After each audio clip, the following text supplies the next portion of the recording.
Recording in progress. सभी भक्तगण कैसे हैं? अरे बोल थोड़ा प्रभु जी। बहुत अच्छे, आगे। एंजॉइंग द कार्तिक बस। ओके। आप लोग को कैसा लग रहा है कार्तिक महीना? अच्छा लग रहा है प्रभु जी, बहुत आनंद आ रहा है। आनंद आ रहा है। ओके। प्रभु जी ऐसा ठीक है। लग रहा है जैसे हर दिन फेस्टिवल है। हाँ, कार्तिक महीने की खासियत है कि हर दिन फेस्टिवल लगता है। और भगवान ने कितना सुंदर ना हम लोग के लिए व्यवस्था की है। जानते हैं इन लोग को ना फेस्टिवल पसंद है, तो इसलिए उन्होंने कार्तिक महीना दिया है। तो आज मैंने थोड़ा सा स्केड्यूल चेंज किया है, ठीक है। साधारणतः मैंने टारगेट किया था कि कार्तिक में गोस्वामी मंदिरों का दर्शन करेंगे और वृंदावन के। पर आज मैंने सोचा कि आज का दिन बहुत स्पेशल है। आज है बहुला अष्टमी, है ना। तो मैंने सोचा कि बहुला अष्टमी में आप लोग को राधा कुंड का दर्शन कराते हैं। ठीक है। जय राधा रानी की जय। जय। तो बहुला अष्टमी बहुत स्पेशल है ब्रज में। आप लोगों ने देखा होगा, आपको जो मैसेज आते होंगे उसमें लिखा है कि Bahula Ashtami today is the appearance of Radha Rani, ऐसे करके लिखा है, राइट। तो कितने भक्त हैं लगभग ऑनलाइन अभी? मैं तो चेक कर लेता हूँ। ओके, कई सारे हैं, चलेगा। ठीक है। इससे अनुरोध है कि सभी कृपया ना लाइन पर बने रहें। और अच्छे से आज के बारे में हम लोग जानेंगे। तो वृंदावन में ब्रजमंडल 84 कोस जो ब्रजमंडल है, वर्तमान में इसके कई सारे अंश हैं, जिसमें से एक अंश है वृंदावन। हालांकि शास्त्रों में वृंदावन की दूरी वृंदावन के सेवा कुंज से बरसाने तक बताई गई है कि पूरा क्षेत्र ही, नंदगांव तक ये पूरा क्षेत्र ही वृंदावन के अंतर्गत ही आता है। ये पूरा क्षेत्र ही वृंदावन है। पर इसके अंदर फिर कई सारे भाग हैं। एक भाग है गोवर्धन, एक भाग है बरसाना, एक भाग है नंदगांव। इसके अलावा ब्रजमंड में और भी महत्वपूर्ण स्थान है। बिहार वन, भांडीर वन, गोकुल, महावन, मथुरा, काम्य वन इत्यादि। ठीक है। तो उसमें से जो एक विशेष स्थान है, ब्रज के सबसे महत्वपूर्ण स्थानों में से एक है, वो है राधा कुंड। तो ये राधा कुंड के बारे में आज हम जानेंगे। ये राधा कुंड क्या है? ये राधा कुंड कुछ और नहीं, स्वयं राधा रानी है। तो आज बहुलाष्टमी थी, तो आज मैं गया था राधा कुंड, और मैंने वहां पर आज डुबकी लगाई।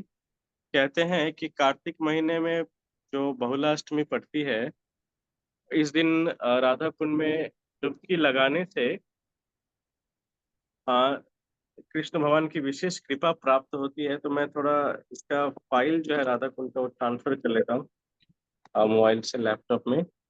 और मैं आपको जस्ट 1 मिनट में आज के राधा कुंड का दर्शन कराता हूँ। और आज हम राधा कुंड के बारे में थोड़े डिटेल में जानेंगे। ठीक है। तो क्या है राधा कुंड? तो ये राधा कुंड कुछ अलग कुछ चीज नहीं है। ये राधा कुंड स्वयं राधा रानी है। राधा रानी का तरल स्वरूप है ये राधा कुंड। ठीक है। और कार्तिक महीने में बहुत स्थानों पर लोगों का यह मानना है कि आज ही के दिन राधा कुंड का प्राकट्य हुआ था। पर बहुत सारे लोग ये नहीं जानते कि ये पूर्ण रूप से सत्य नहीं है। ये सत्य है पर अधूरा सत्य है। बस 1 मिनट में फाइल ट्रांसफर हो रहा है, और फिर मैं आपको राधा कुंड का दर्शन कराता हूँ। वृंदावन रम्य स्थान, दिव्य चिंतामणि, रत्ना मंदिर, मनोहर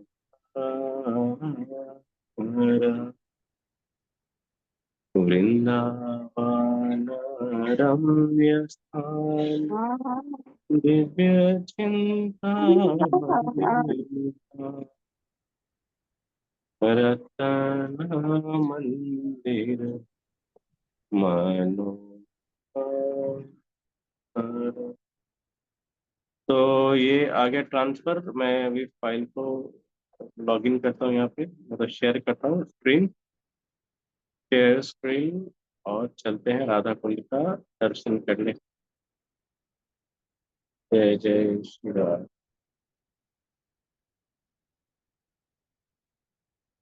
ओके।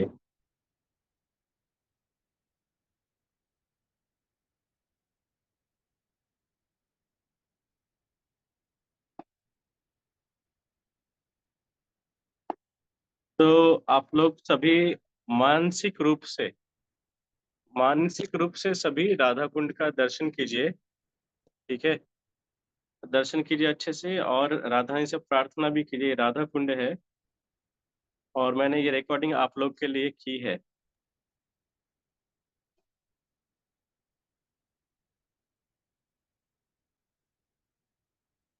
दिख रहा है राधा कुंड आप सभी को? राधा कुंड के कुछ और वीडियो आपको दिखाता हूँ। ओके, कहाँ से देख रहे हैं? यहाँ से देखते हैं। देखिए, कई सारे लोग राधा कुंड में डुबकी लगा रहे हैं।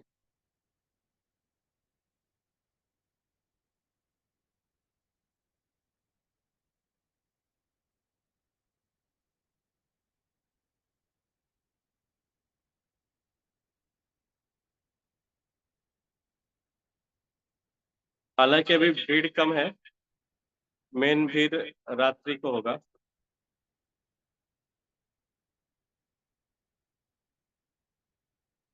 ठीक है, तो क्या है राधा कुंड, इसके बारे में चलिए राधा कुंड को ऐसे पॉज करते हैं और थोड़ा राधा कुंड के बारे में जानते हैं। हाँ,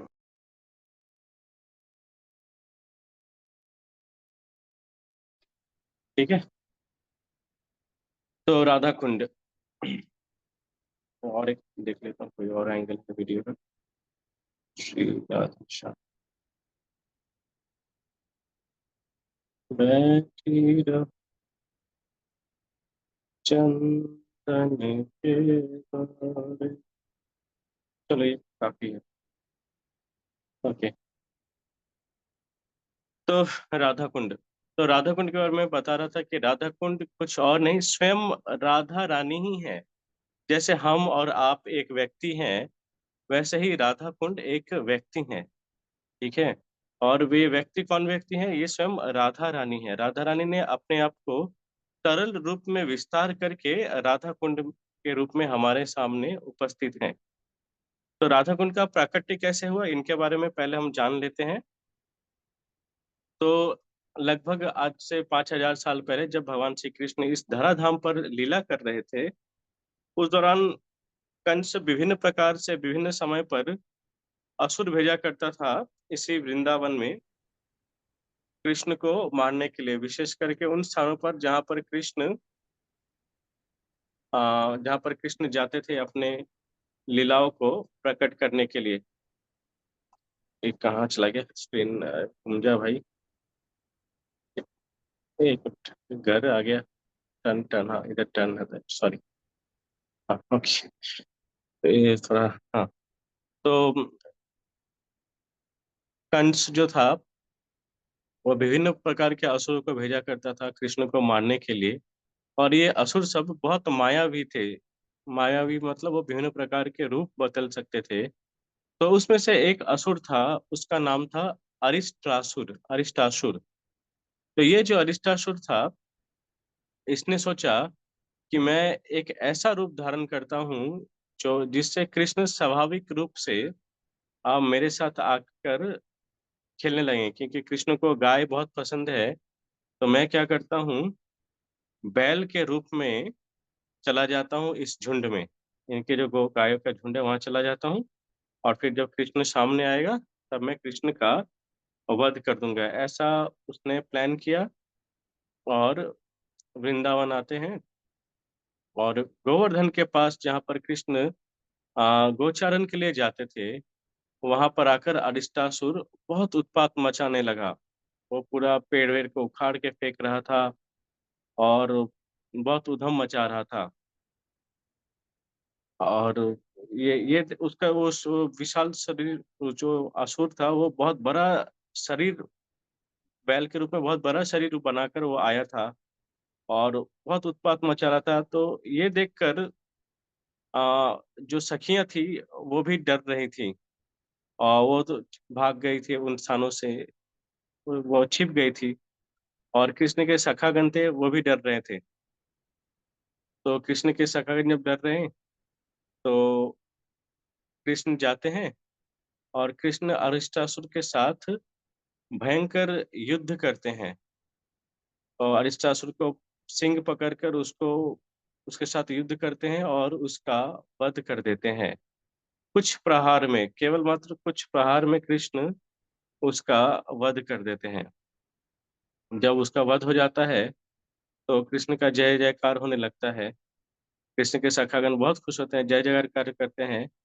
पर जो सखियागण थी और उन सखियों के साथ राधा रानी थी, उस दिन राधा रानी साधारणतः हर समय राधा रानी नहीं आ पाती हैं, पर उन उस दिन राधा रानी थी उन लीला में। और राधा रानी ने कहा कि अ, इस पापी का जय जयकार करने की कोई जरूरत नहीं है। तो बोले पापी, कौन सा पाप किया मैंने? कन्हैया बोले कि कौन सा पाप किया मैंने? तो राधा रानी बोली कि तुमने गाय रूपी गाय रूपी असुर का वध किया है। एक असुर है जो गाय के रूप में आया था, तुमने इसका वध किया है, अतएव तुमको गो हत्या का पाप लगा है। तो हम ऐसे पापी लोगों के साथ नहीं खेलेंगे, ना उससे बात करेंगे, ना उसका किसी भी स्पर्श के वस्तु से उसकी तरफ देखेंगे। ऐसे पापियों का, गो हत्या करने वाले पापी का कोई जो मुख देखता है वो भी उसी के समान पापी बन जाता है। ऐसा सुनते ही कन्हैया ने बोला, अरे वो तुमने देखा नहीं वो कितना बड़ा असुर था, कितना उत्पात कर रहा था। उस पे अगर मैं दया दिखाता तो वो और कितना नुकसान करता, मेरे वृंदावन को उजाड़ रहा था। तुम देखी नहीं?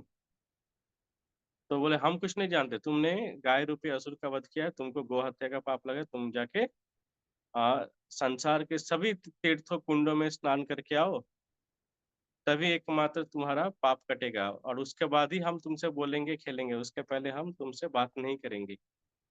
तो कृष्ण तो वो भी रुष्ट हुए। कृष्ण बोल रहे हैं कि असुरों का जो असुरों का पक्ष लेता है, वो असुर जो भी पाप करता है उसका वो समान रूप से भागीदारी बनता है। कोई व्यक्ति अगर कोई असुर का पक्ष लेता है, कोई व्यक्ति अगर कोई गलत कर रहा है उसका पक्ष लेता है, तो वो समान रूप से भागीदारी होता है।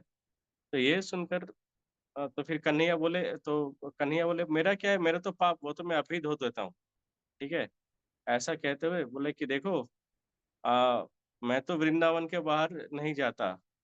वृंदावन परित्याज्यम पादम एकन न गच्छति। मैं ब्रज के बाहर पैर नहीं रखता, तो मैं संसार के सभी सभी कुंडों में नहीं जाऊंगा। और तुमको नहीं मालूम इस ब्रज में सभी कुंड उपस्थित हैं, मैं उनका अभी आह्वान करता हूँ, उनको अभी यहाँ बुलाता हूँ। ऐसा कहते हुए कृष्ण ने क्या किया, उस धरती पर एक जोर से प्रहार किया और उनके जोर से प्रहार करते ही और उसके वो एक बड़ा सा गड्ढे का वहां निर्माण होता है। फिर कृष्ण क्या करते हैं, संसार के बंसी बजाकर संसार के सभी पावन कुंड नदियों को वहां पर आवाहन करते हैं। हे गंगा, हे यमुना, हे नर्मदा, हे सरस्वती, हे कावेरी, हे गोदावरी, आप सभी से अनुरोध है कि आप कृपया यहाँ पर उपस्थित हों। ठीक है। तो सभी वहां पर उपस्थित होते हैं। जी प्रभु, बताइए हम आपकी क्या सेवा कर सकते हैं? तो कृष्ण कहते हैं कि मैं चाहता हूँ कि आप सभी इस कुंड में प्रवेश करें और मैं उसमें स्नान करना चाहता हूँ। तो उनके कहने मात्र से ही सभी पावन सरोवर नदियाँ संसार के वो वहाँ पे एकत्रित होते हैं और कृष्ण क्या करते हैं, उस सुंदर जलाशय में डुबकी लगाते हैं और बहुत आनंद लेते हैं। और कृष्ण बोलते देखो देखो, ये सुंदर कुंड का हमारे इन पवित्र नदियों के द्वारा निर्माण हुआ है और इसमें मैं अभी डुबकी लगा रहा हूँ, देखो देखो मेरा सब पाप धुल गए हैं। आहा। और कहते हुए कृष्ण उस कुंड में खूब आनंद करते हैं, नहाते हैं, मस्ती करते हैं। उनके सखागण भी आए, वो लोग ये खूब खुशी होकर कृष्ण के साथ उसमें भाग लेने लगते हैं। पर इधर राधा रानी पर उसके बाद कृष्ण बोलते कि देखो सखिया, तुम लोगों ने ना असुर का पक्ष लिया है, अतएव तुम लोग भी समान रूप से आ, पापी हो। तो तुम एक काम करो, तुम मेरे कुंड में आकर नहा लो, ठीक है, इसमें डुबकी लगा लो, तो तुम्हारा सब पाप नष्ट हो जाएगा। तो सखियां बोलती हैं हाँ कि तुम्हारे कुंड में तुम्हारे पाप है, ठीक है, अब अभी अगर मैं हम लोग उसमें जाएंगे नहाने तो तुम्हारा पाप हम पे चढ़ जाएगा, तो हम तुम्हारे कुंड में नहीं नहाएंगी, हम अपना कुंड खुद बनाएंगी। ऐसा कहते हुए सखिया क्या करती हैं, अपने हाथों के जो कंगन होते हैं, उन कंगन को निकाल के उसको पकड़ के पास ही में मिट्टी खोदने लगते हैं। मिट्टी खोदते खोदते सभी मिट्टी खोदते खोदते खोदते खोदते खोदते बहुत देर हो जाता है, प्राय प्राय प्राय रात्रि हो जाती है, ठीक है। और पर तभी तक सिर्फ एक गड्ढा ही बना था, ठीक है, तो छोटा सा एक गड्ढा ही बना था। उसके बाद सभी सखियां क्या करती हैं, लाइन लगाती हैं, एक के पीछे एक खड़ी होकर पूरे कुसुम सरोवर तक लाइन लगाती हैं। और कुसुम सरोवर से और कुछ मानसी गंगा से जल ला ला कर इस कुंड में डालती हैं। पर सखिया तो सब छोटी, और वो जल थोड़ा थोड़ा करके ला रही हैं, तो एक को दूसरे को दे, दूसरा तीसरे को दे रहा है, ऐसे करके पास कर रही हैं। तो करते करते भी ना, उनके बहुत प्रयत्न करने के बाद भी जो राधा ने जो कुंड बनाया था सब सखियों ने मिलकर, उसमें थोड़ा सा ही जल आता है, इतना सा ही आता है। और वे सब थक जाती हैं। तब कृष्ण के इशारे करने पर वो सभी जो पावन नदियां जो आकाश में थी, कृष्ण कुंड में थी, वो सभी जाती हैं राधा रानी के पास। और राधा रानी से कहती हैं कि हे श्रीमती राधा रानी, हम आपके ब्रज में अपना स्थान चाहते हैं, आप कृपया हमें अपने ब्रज में स्थान दे, साथ ही आपकी सेवा करने का हमें अवसर प्रदान करें। तब राधा रानी उनको कृपा करते हुए उनके कुंड में प्रवेश करने की आज्ञा देती है।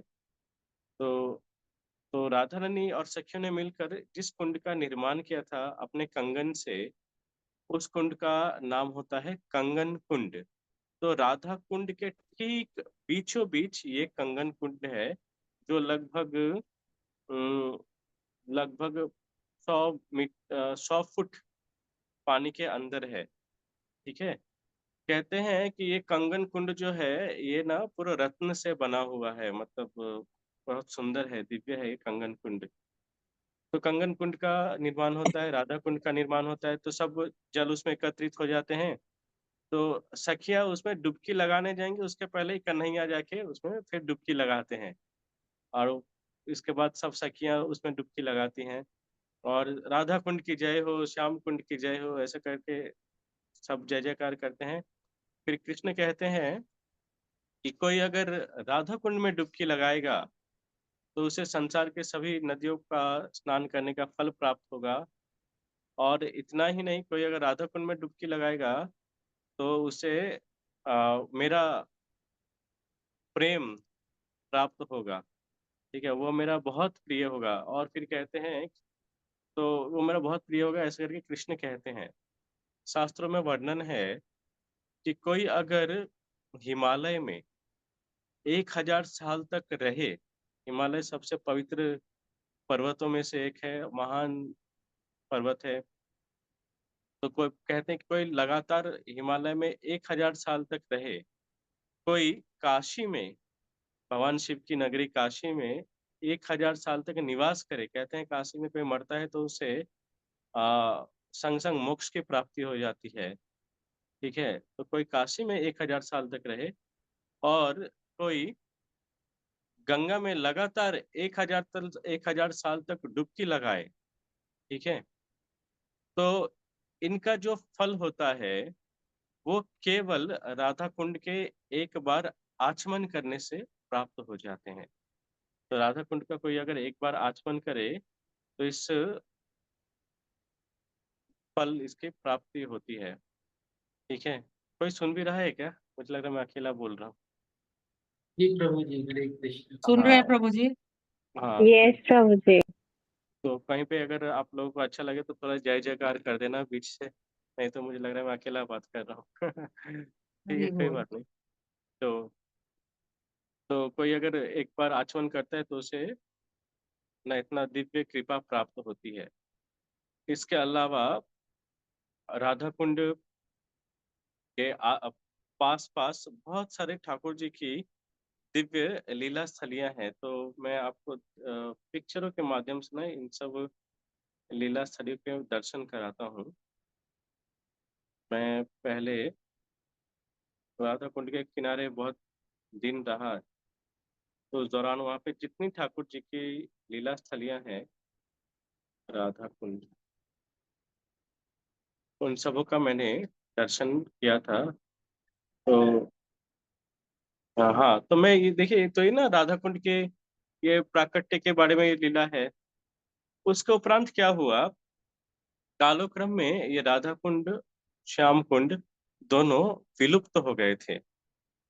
और आज से तो विलुप्त ऐसे विलुप्त हुए कि ब्रजवासी को ही नहीं मालूम था कि क्या राधा कुंड शब्द ही नहीं मालूम थे। ठीक है, श्याम कुंड शब्द नहीं मालूम था। तो जब आज से 500 साल पहले जब चैतन्य महाप्रभु ब्रज में आए, देखिए यहाँ पे पिक्चर है, चैतन्य महाप्रभु ब्रज में आए।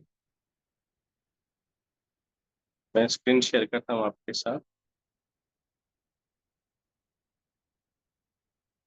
बैठी रहो कुंजन के गौड़े। ओके, तो आज से 500 साल पहले जब चैतन्य महाप्रभु कार्तिक महीने में ब्रज में आए थे, चैतन्य महाप्रभु, तब उन्होंने पूरे संपूर्ण ब्रज की यात्रा की, गोकुल की यात्रा की, वृंदावन की रोज परिक्रमा करते थे। और फिर जब वो गोवर्धन गए तो गोवर्धन की उन्होंने कुसुम सरोवर में स्नान किया, मानसी गंगा में स्नान किया, गोवर्धन की परिक्रमा की, बहुत खुश हुए। उसके उपरांत जब वे राधा कुंड वाले स्थान में पहुंचे, वहां पे तभी राधा कुंड था ही नहीं। ठीक है, तो गोवर्धन के इस दूसरे छोर पे जब वे पहुंचे, तब वहां पे ये जो गांव था जहाँ पे अरिष्टासुर का वध हुआ था, तो उस गांव का नाम ही हो गया अरिष्ट गांव, अरिष्ट गांव। ठीक है, तो अरिष्ट गांव में जब पहुंचे तो उन्होंने पूछा वहां के लोगों से कि राधा कुंड किधर है, श्याम कुंड किधर है। तो सब ना कृष्ण महाप्रभु का मुख देखने लगे कि राधा कुंड क्या होता है, श्याम कुंड क्या होता है ये। बोले राधा रानी का कुंड श्याम कुंड किधर है। तो कोई कुछ नहीं बता पाया। तो इससे महाप्रभु भी थोड़े उदास हुए और कोई कुछ जवाब नहीं दे पा रहा था। तब एकाएक इसी राधा कुंड के इसी स्थान पर वहां पे एक दिव्य खेत थी, बहुत सुंदर खेत था। जैसे आप देखिए पिक्चर में खेत दिख रहा है ना, धान का खेत। तो खेत था, खेत के किनारे एक तमाल का वृक्ष था। उस तमाल के वृक्ष के नीचे चैतन्य महाप्रभु बैठ गए और उनकी नजर बार बार खेत पे बने दो जलाशय पर जा रही थी, जहाँ पे लोग ना कपड़े धो रहे थे। साथ ही उस जलाशय का जो कुंड पानी, उस जलाशय से जो पानी आता था उसको खेतों में सिंचाई के लिए यूज किया जाता था।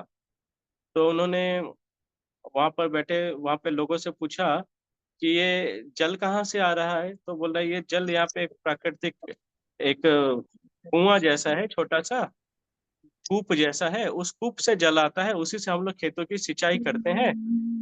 और ऐसा उन्होंने कहा।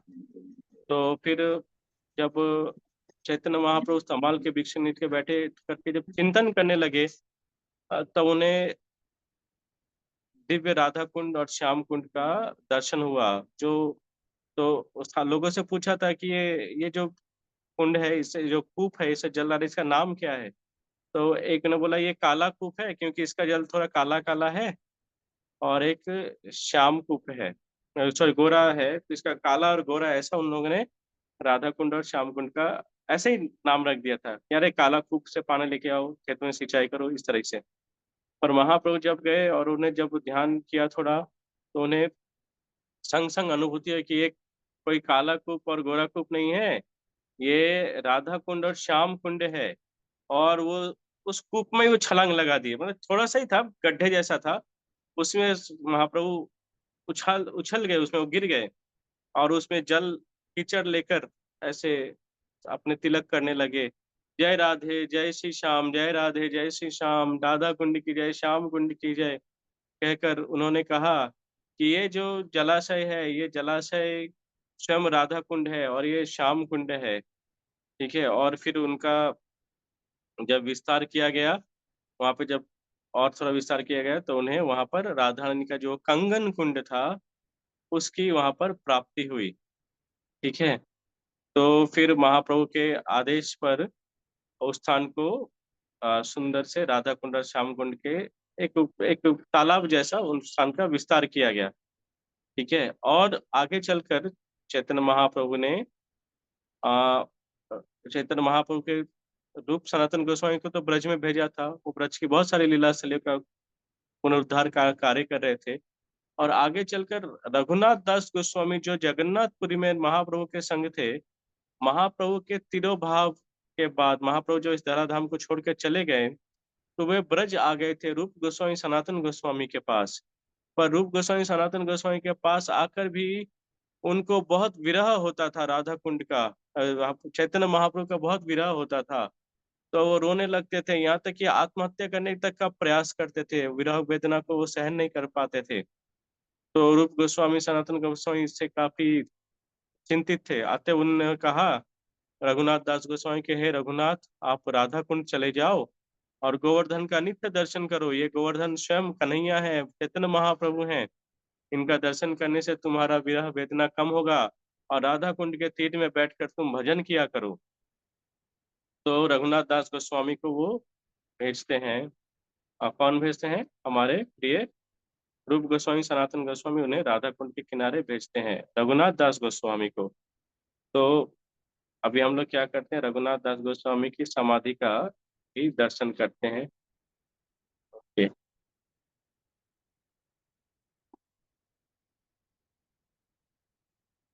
और इनकी सुंदर लीला के बारे में जानेंगे। ठीक है। तो ये देखो, ये रघुनाथ दास गोस्वामी है। तो हालांकि हमारे हम लोग जो ब्रज यात्रा कर रहे हैं, इसमें कोशिश करा था आपको 6 गोस्वामी मंदिर का दर्शन कराने का। तो हम लोगों ने पहले सनातन गोस्वामी के मंदिर का दर्शन किया था और राधा दामोदर मंदिर के हमने दर्शन किया था, क्या वीडियो बनाया था क्या, कथा जो भी है। तो उसमें रूप गोस्वामी जीव गोस्वामी की समाधि है और यहाँ पर रघुनाथ दास गोस्वामी की समाधि है। ठीक है। रघुनाथ दास गोस्वामी के बारे में संक्षिप्त में मैं आपको बता दूं। रघुनाथ दास गोस्वामी बंगाल के बहुत बड़े धनी परिवार से थे और उनके पिताजी का उस दौरान 10,000 सोने का मुहर पर महीने का इनकम थी। अ, और आगे चलकर रघुनाथ दास गोस्वामी, पर रघुनाथ दास गोस्वामी बचपन से ही बहुत बैरागी थे और वो हर बार अपने घर से भाग जाते थे चैतन्य महाप्रभु से कृपा पाने के लिए। तो चैतन्य महाप्रभु से कृपा पाने के लिए एक बार जब वो भाग गए, तो चैतन्य महाप्रभु ने कहा कि मरकट वैराग्य छारी, ऐसे करके मरकट वैराग्य छोड़ो और जाकर अच्छे से गृहस्थ जीवन पालन करो, जब सही समय आएगा तब मैं तुम्हें बुला लूंगा। तब चैतन्य महाप्रभु का आदेश पाकर रघुनाथ दास गोस्वामी वापस घर जाते हैं और अंदर से भक्ति करते हैं, बाहर से वो एकदम नहीं दिखाते। बाहर से न तिलक करते थे, न कंठी माला पहनते थे, न जप करते थे और व्यापार में भी बहुत मन लगा के काम कर रहे थे। पर अंदर से वो रोते रहते थे और भगवान से प्रार्थना करते रहते, नाम करते रहते थे। ठीक है। पर सबको लगता था कि चलो आप ये अच्छा हो गया। और उसी दौरान उसके माता पिता ने भी उनका विवाह करा दिया। पर विवाह कराने पर भी वो अपने स्त्री के तरफ आंख उठाकर भी नहीं देखे थे। ठीक है। तो आगे चल के जब उन्हें पता चला कि नित्यानंद प्रभु पानीहाटी धाम में उपस्थित हुए हैं, वो गंगा के किनारे होते हुए, पानीहाटी से होते हुए जगन्नाथपुरी की तरफ जा रहे हैं नित्यानंद प्रभु। तो रघुनाथ दास गोस्वामी पानीहाटी में जाते हैं नित्यानंद प्रभु से मिलने। उस दौरान नित्यानंद प्रभु के पीछे लाखों लोगों की न जन सैलाब था और वहां पर रघुनाथ दास गोस्वामी दूर से ही छिप कर नित्यानंद प्रभु को प्रणाम कर रहे थे। वो दिखाना नहीं चाहते थे कि इतने अ, बड़े परिवार से होके भी वो दंडवत प्रणाम कर रहे हैं, ये वो दिखाना नहीं चाहते थे। पर नित्यानंद प्रभु अपने पार्षदों को बोले कि जाओ, वहां पे एक चोर आया है, चोर को पकड़ के लाओ। कौन चोर? बोला देखो, एक रघुनाथ नाम का चोर आया, उसको पकड़ के लाओ। फिर रघुनाथ दास गोस्वामी को पकड़ के लाए। बोले कि तुम वैराग्य देखा। चोर कहने का एक और कारण यह भी था कि वो चैतन्य महाप्रभु की कृपा पाना चाहते थे, पर नित्यानंद प्रभु के पास नहीं गए थे और डायरेक्ट चैतन्य महाप्रभु के पास गए थे। तो रघुनाथ दास नित्यानंद प्रभु ने कहा कि ऐसो आसो चोरा, तुम्हें दिवो अमी दंडो, तुमको मैं दंड दूंगा। ठीक है, तो की दंडो? कौन सा दंड? दंड ये है कि तुम मेरे पार्षदगण को खिलाओ। ठीक है, इनको खिलाओ। जितने मेरे पार्षद आए उनको खिलाओ। तुम बहुत धनी परिवार से हो, अतः तुम इनको खिलाओ। तब रघुनाथ दास गोस्वामी इतने खुश हुए, दंड तो उनके लिए उत्सव हुआ। उन्होंने आसपास के गांव से जितने दूध, जितने दही, जितने फल, जितने चिवड़ा, चिवड़ा होता है ना, चिप्ड राइस, ये सब एकत्रित किए और दो बड़े बड़े पॉट में, एक में सभी चिवड़ा को दूध के साथ मिक्स किया, एक में सभी फल को दही के साथ मिक्स किया, और फिर इन सबको मिक्स करके और बड़े से लड्डू बनवाया। बड़ा लड्डू, लड्डू बनाकर महा भगवान को भोग लगाकर, नित्यानंद प्रभु को भोग लगाकर सभी भक्तों में वितरण किया। और वो जो लड्डू था इतना सुस्वादु था, बहुत अद्भुत। और भक्त लोग क्या करते थे, सब ना खड़े हो गए लड्डू पाने के लिए, पर वहां पे इतनी भीड़ बढ़ गई कि खड़े होने की जगह नहीं थी। तो लोग आस्ते आस्ते गंगा जी में जाके खड़े हो जाते, घुटने तक पानी में खड़े होकर लड्डू खा रहे थे। तो अब ये जो मेला लग गया, तो अरे भगवान की बहुत कृपा हुई, आज विशेष आयोजन हो रहा है, दंड महोत्सव हो रहा है। दंड महोत्सव, पनिशमेंट का महोत्सव हो रहा है। तो नित्यानंद प्रभु ने एक महोत्सव का आयोजन किया है। रघुनाथ दास गोस्वामी बड़ा जमीन, बहुत धनी व्यक्ति है, वो ये महोत्सव कर रहा है, सभी चलो। तो आसपास के गांव वाँव से, हर जगह से लाखों की संख्या में लोग आने लगे। और देखते देखते उनको गंगा जी में घुटनों तक ठहरा ठहरा रहने की जगह नहीं थी। तो लोग क्या कर रहे थे, कमर तक जल में जाके खड़े हो रहे, तब भी जगह नहीं है। फिर क्या करे, गले तक खड़े हो पानी में, जल में जाके ऐसे करके लड्डू खा रहे हैं। ठीक है, तो ये दंड महोत्सव नित्यानंद रघुनाथ दास गोस्वामी ने भगवान की कृपा से आयोजन किया था। और आगे चल के वो उन नित्यानंद प्रभु की कृपा पाकर अपने घर को छोड़कर चले जाते हैं, और अपने पति पत्नी को और परिवार को छोड़कर जगन्नाथपुरी चले जाते हैं। वहां पर वहां पर जगन्नाथपुरी का जो आनंद बाजार है, वहां पे एक नाली है जहाँ पे लोग हाथ धो के या सरा खाने को फेंक देते हैं। तो उस नाली से जो बह बह के जगन्नाथ जी का महाप्रसाद अन्न रूप में जो आता है, उन प्रसाद को वो उठा के जल से धोकर उसका पान कर उसको खाते थे। तो चैतन्य महाप्रभु को जब पता चला कि रघुनाथ कोई आ, आ, आ, अच्छा व्यंजन ग्रहण नहीं करता, और वो जगन्नाथ का आ, ऐसा दिनहीन बन के उच्छिष्ट एकदम छोटा सा प्रसाद उसको ग्रहण करता है, नाली का प्रसाद। तो महाप्रभु बहुत खुश हुए। महाप्रभु ही जाके वो नाली का प्रसाद रघुनाथ से छीन कर खाने लगे। और रघुनाथ दास गोस्वामी बहुत दीन रूप का दीनहीन रूप में वो उसे ग्रहण कर रहे थे। अपने आप को ना कीड़ा मकोड़ा जैसा वो अनुभव करके वो उसे ग्रहण कर रहे थे। पर महाप्रभु उनके बैरागी रूप से बहुत प्रसन्न थे, और आगे चल के उन्हें चैतन्य महाप्रभु जब इस धराधाम से चले जाते हैं, तो उन्हें ब्रज में भेज दिया जाता है। तो ब्रज में आकर इसी राधा कुंड के तीर पर रघुनाथ दास गोस्वामी भजन करते थे। मैं उनका भजन स्थान का आपको दर्शन कराता हूँ।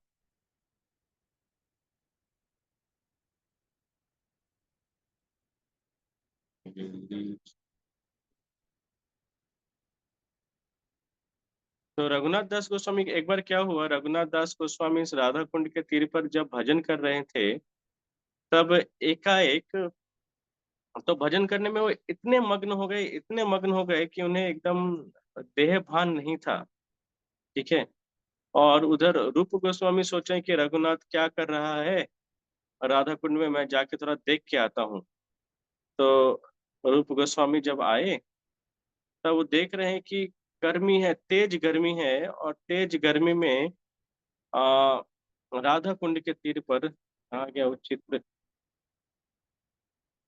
एक मिनट, मैं थोड़ा सा चित्र तो निकाल लूँ। हाँ, एक सुंदर चित्र है यहाँ पे। रघुनाथ दास, राधा कुंड, राधा कांत मंदिर, राधा कुंज,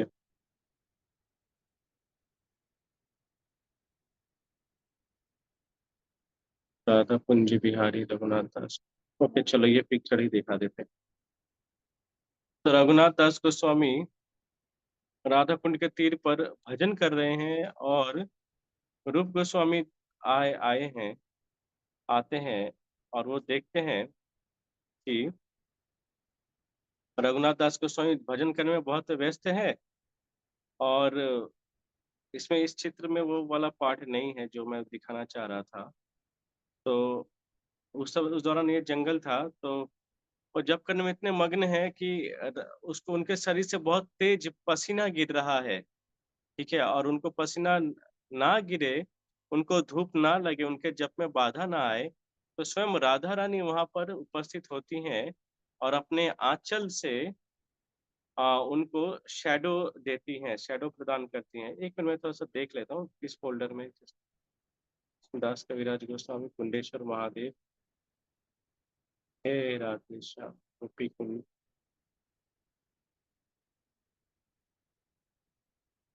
ये अष्ट सखी है, भक्ति गोपाल भट्ट गोस्वामी, गोपी कुंड, दुल्हन सली, बहुत स्थान है, ललिता कुंड, पंच पांडव, राधा गोपीनाथ,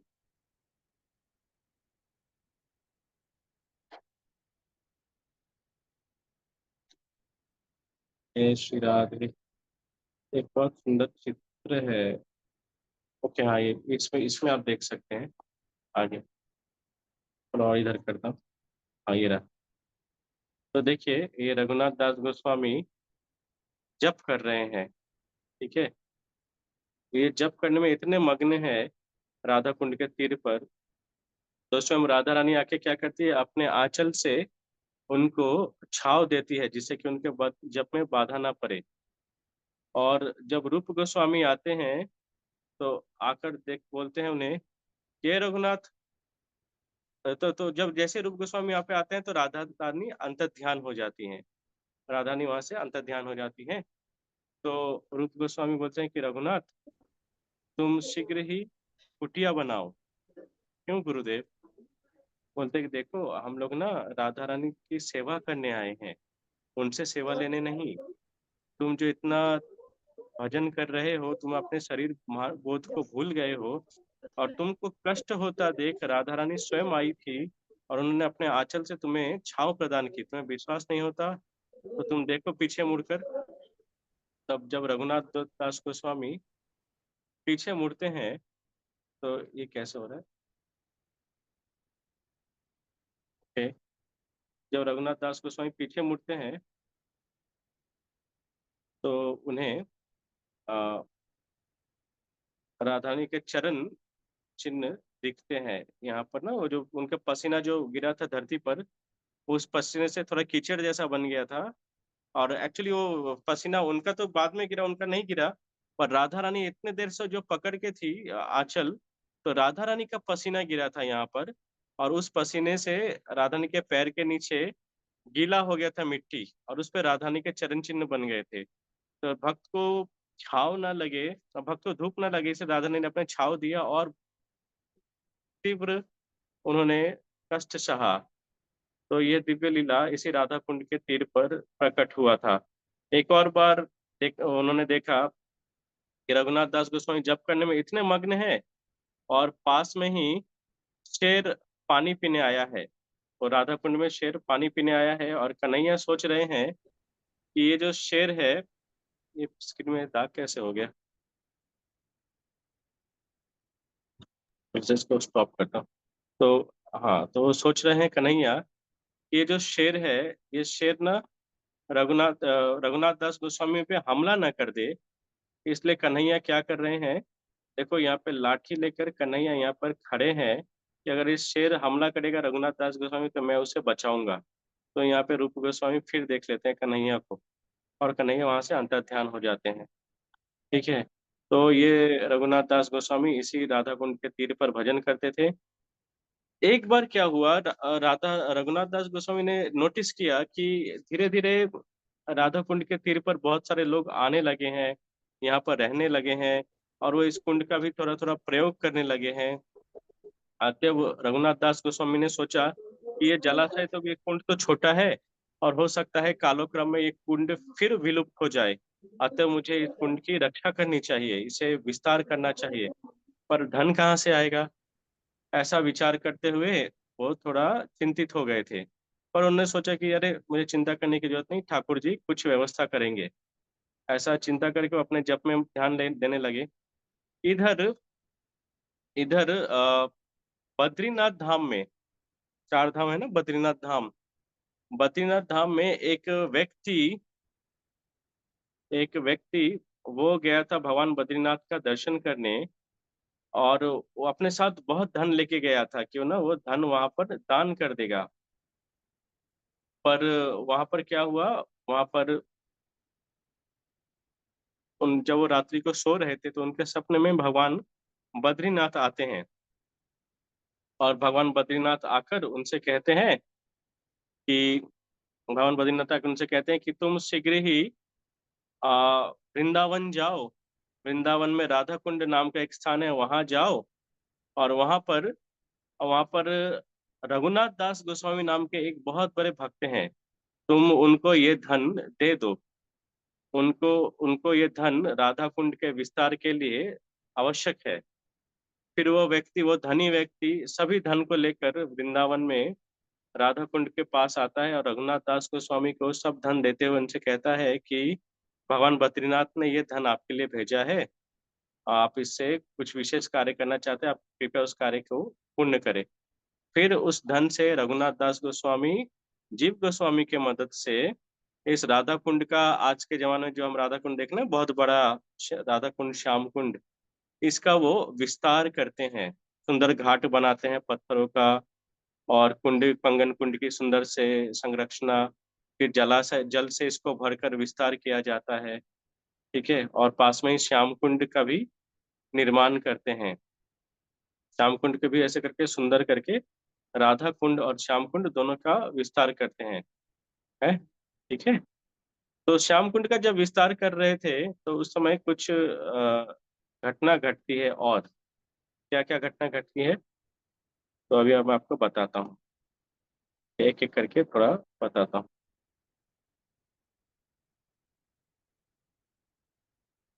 गोपी कुप, गोपी कुप, हाँ। तो श्याम कुंड का जब विस्तार कर रहे थे तो अ, पास पास में ही एक कुआं था, एक कुआं था जिसमें जल भी नहीं था। तो उन्होंने सोचा श्याम कुंड का तो विस्तार करें, तब तक जल की व्यवस्था के लिए जो एक कुआं है इसकी खुदाई करवाते हैं। मैं इसको स्क्रीन शेयर करता हूँ आपसे, गोपी कुप का।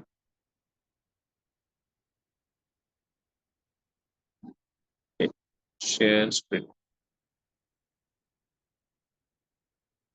तो उन्होंने सोचा कि मैं, ये गोपी कुप है, तो ये गोपी कुप का कुआं है ये। तो उन्होंने सोचा कि कुएं को ना हम लोग क्या करते हैं, इसको भी ठीक करा देते हैं जिससे कि लोग इस कुएं का जल को व्यवहार कर सके।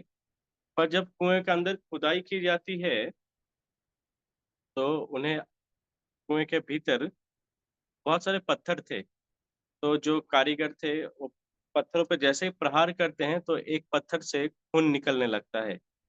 ये देखकर सब बहुत डर जाते हैं, और वे सब रघुनाथ दास गोस्वामी के पास जाते हैं, और रघुनाथ दास गोस्वामी से कहते हैं कि हम लोग गए थे वह कुएं के भीतर उसकी खुदाई करने, तो हमने जैसे ही कुल्हाड़ी का प्रहार किया तो एक पत्थर से खून निकलने लगा, तो बहुत डर जाते हैं। तो फिर रघुनाथ दास गोस्वामी कहते कि आप चिंता ना करो, जरूर इस पर ठाकुर जी की कुछ लीला होगी। फिर रात्रि में जब रघुनाथ दास गोस्वामी सोते हैं तो उनके सपने में गिरिराज आते हैं, गिरिराज आकर कहते हैं कि हे रघुनाथ, ये जो अ, ये जो कुआं है जिस पर आप कारीगरों ने प्रहार किया है, ये और इसमें जो शिला की उन्हें प्राप्ति हुई है वो जीव है मेरा। ये यहाँ पे अभी देखिए, ये वो शिला है। ये जो शिला है जिस पर उन्होंने प्रहार किया है वो मेरा जीव है, मेरा टंग है। इसलिए उस शिले का नाम पड़ा जीवा शिला। ठीक है, इसको बंद करता हूँ। उस शिला का नाम पड़ा जीवा शिला। और आज भी भक्तगण जब राधा कुंड की परिक्रमा करते हैं तो उस जीवा शिला की वे परिक्रमा करते हैं। और वो गोपी कुप लीला और कन्हैया के साथ वहाँ पर ठाकुर जी की लीला हुई थी, इसलिए उसका नाम गोपी कुप है। गोपियों के साथ लीला हुई थी। तो ये जीवा शिला है जो गिरिराज का टंग मुख माना जाता है। ठीक है, और इसके बाद हम और लीला स्थलियों का दर्शन करते हैं जीवा शिला के अलावा। ओके, बहुत सारे हैं। गो, गोपाल भट्ट गोस्वामी गोपुक मैंने आपको दिखाया। ओके, झूलन स्थली के बारे में थोड़ा जानते हैं। तो राधा कुंड के तीन किनारे तीर पर तीन झूलन स्थली है, जिसमें से एक एकदम कुंड के पास में ये झूलन स्थली है। इसके अलावा दो और हैं। ये झूलन स्थली की ये टिक मार्क कैसे आ रहा है? ये कैसे एक्टिव हो गया? ये इसको पकड़ लेता हूँ। हाँ। तो ये झूलन शिला की लीला कुछ इस प्रकार है कि जब झूलन महोत्सव आता है तो यहाँ पर एक बहुत बड़ा पेड़ है। उस पेड़ अभी भी है, ये पेड़ का वंश अभी भी है। इस पेड़ पर कन्हैया झूला बांध कर सखियों के संग झूला झूलते हैं। ठीक है, इसके ऊपर सुंदर लीला भी है झूला। तो यहाँ पे ना इस घाट के किनारे तीन ऐसे स्थान है जहाँ पर झूला हुआ है, और तीनों को ही झूलन घाट कहते हैं। कहाँ गया पिक्चर्स?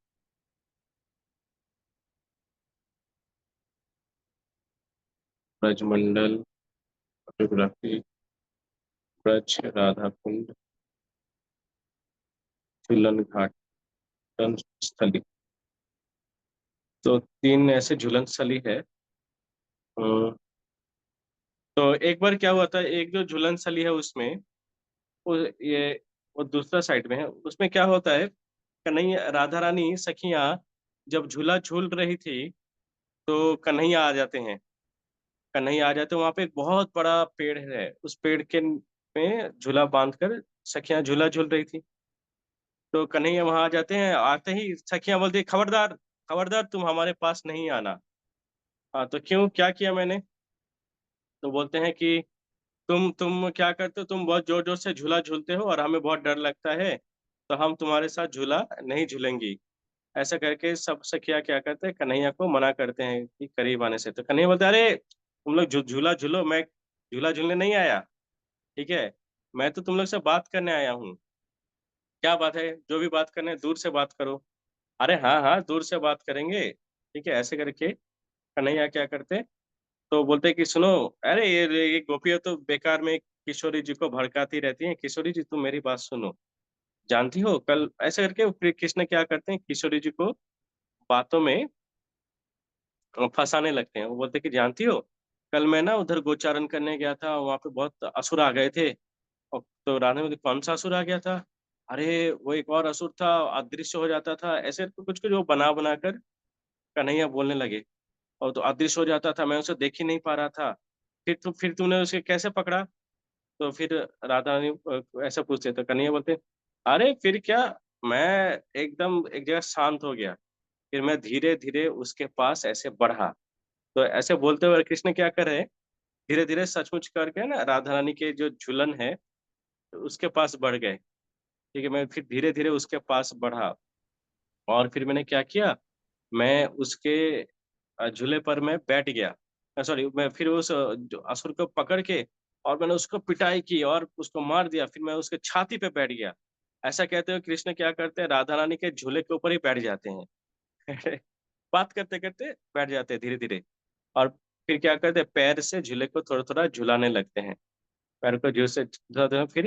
फिर वो असुर तो उसकी आत्मा को मुक्त हो गया, और उसके ऐसे करके बातचीत करते करते फिर हम लोग सखाओं ने वहाँ पे खेलने लगे, और फिर फल खाने लगे। हमको तो मक्खन की इच्छा हो रही थी, फिर हम ना सोचे तुमको बुलाएं। ऐसे कहते कहते कृष्ण क्या कर रहे, झूले को और जोर जोर से झुलाने लगे, और जोर जोर से, जब तक कि राधा रानी समझ पाती कि अरे ये कन्हैया झूले में आके बैठ गया, बड़े जोर से झूला झुला रहे, और मैं उतरने की वो कोशिश करती, तब तक कन्हैया क्या किए, झूले को बहुत जोर से झुलाने लगे। और और सखिया, हाय हमारी राधा रानी को जोर जोर से झुला रहे, जब फिर कुछ उत्पात करेगा ऐसे करके बोले, किशोरी जी आप छलांग लगा दो, छलांग लगा लो, हम आपको बचा लेंगी, ऐसे करके सब सखिया बोले। और राधा रानी तो बहुत डर रही है कि आप, और कृष्ण क्या करे, और जोर से झूला झुला रहे, और जोर से झूला झुलाते, अब राधा रानी और डर रही, तो राधा रानी डर रही ज्यादा, तो राधा ने क्या किया, कृष्ण को पकड़ लिया, कृष्ण को आंख बंद कर लिया और कृष्ण को पकड़ लिया। आप पकड़ लिया, कृष्ण इतना जोर से झूला झुला रहे, इतने जोर से झूला झुला रहे कि झूले का एक पूरा चक्कर लगा दिया, एक पूरे झूले का एक पूरा चक्कर लगा दिया। राधा रानी भी कृष्ण को पकड़ते पूरे एक चक्कर लग गया उनका। और जितनी सखियां थी सबके प्राण मुख से बाहर आने को हो गए, सब डर गए कि अरे ये क्या हो रहा है। और उसके बाद फिर कन्हैया ने फिर झूले को थोड़ा धीरे धीरे धीरे धीरे धीरे धीरे धीरे फिर झूले को शांत किया, झूले को रोक दिया।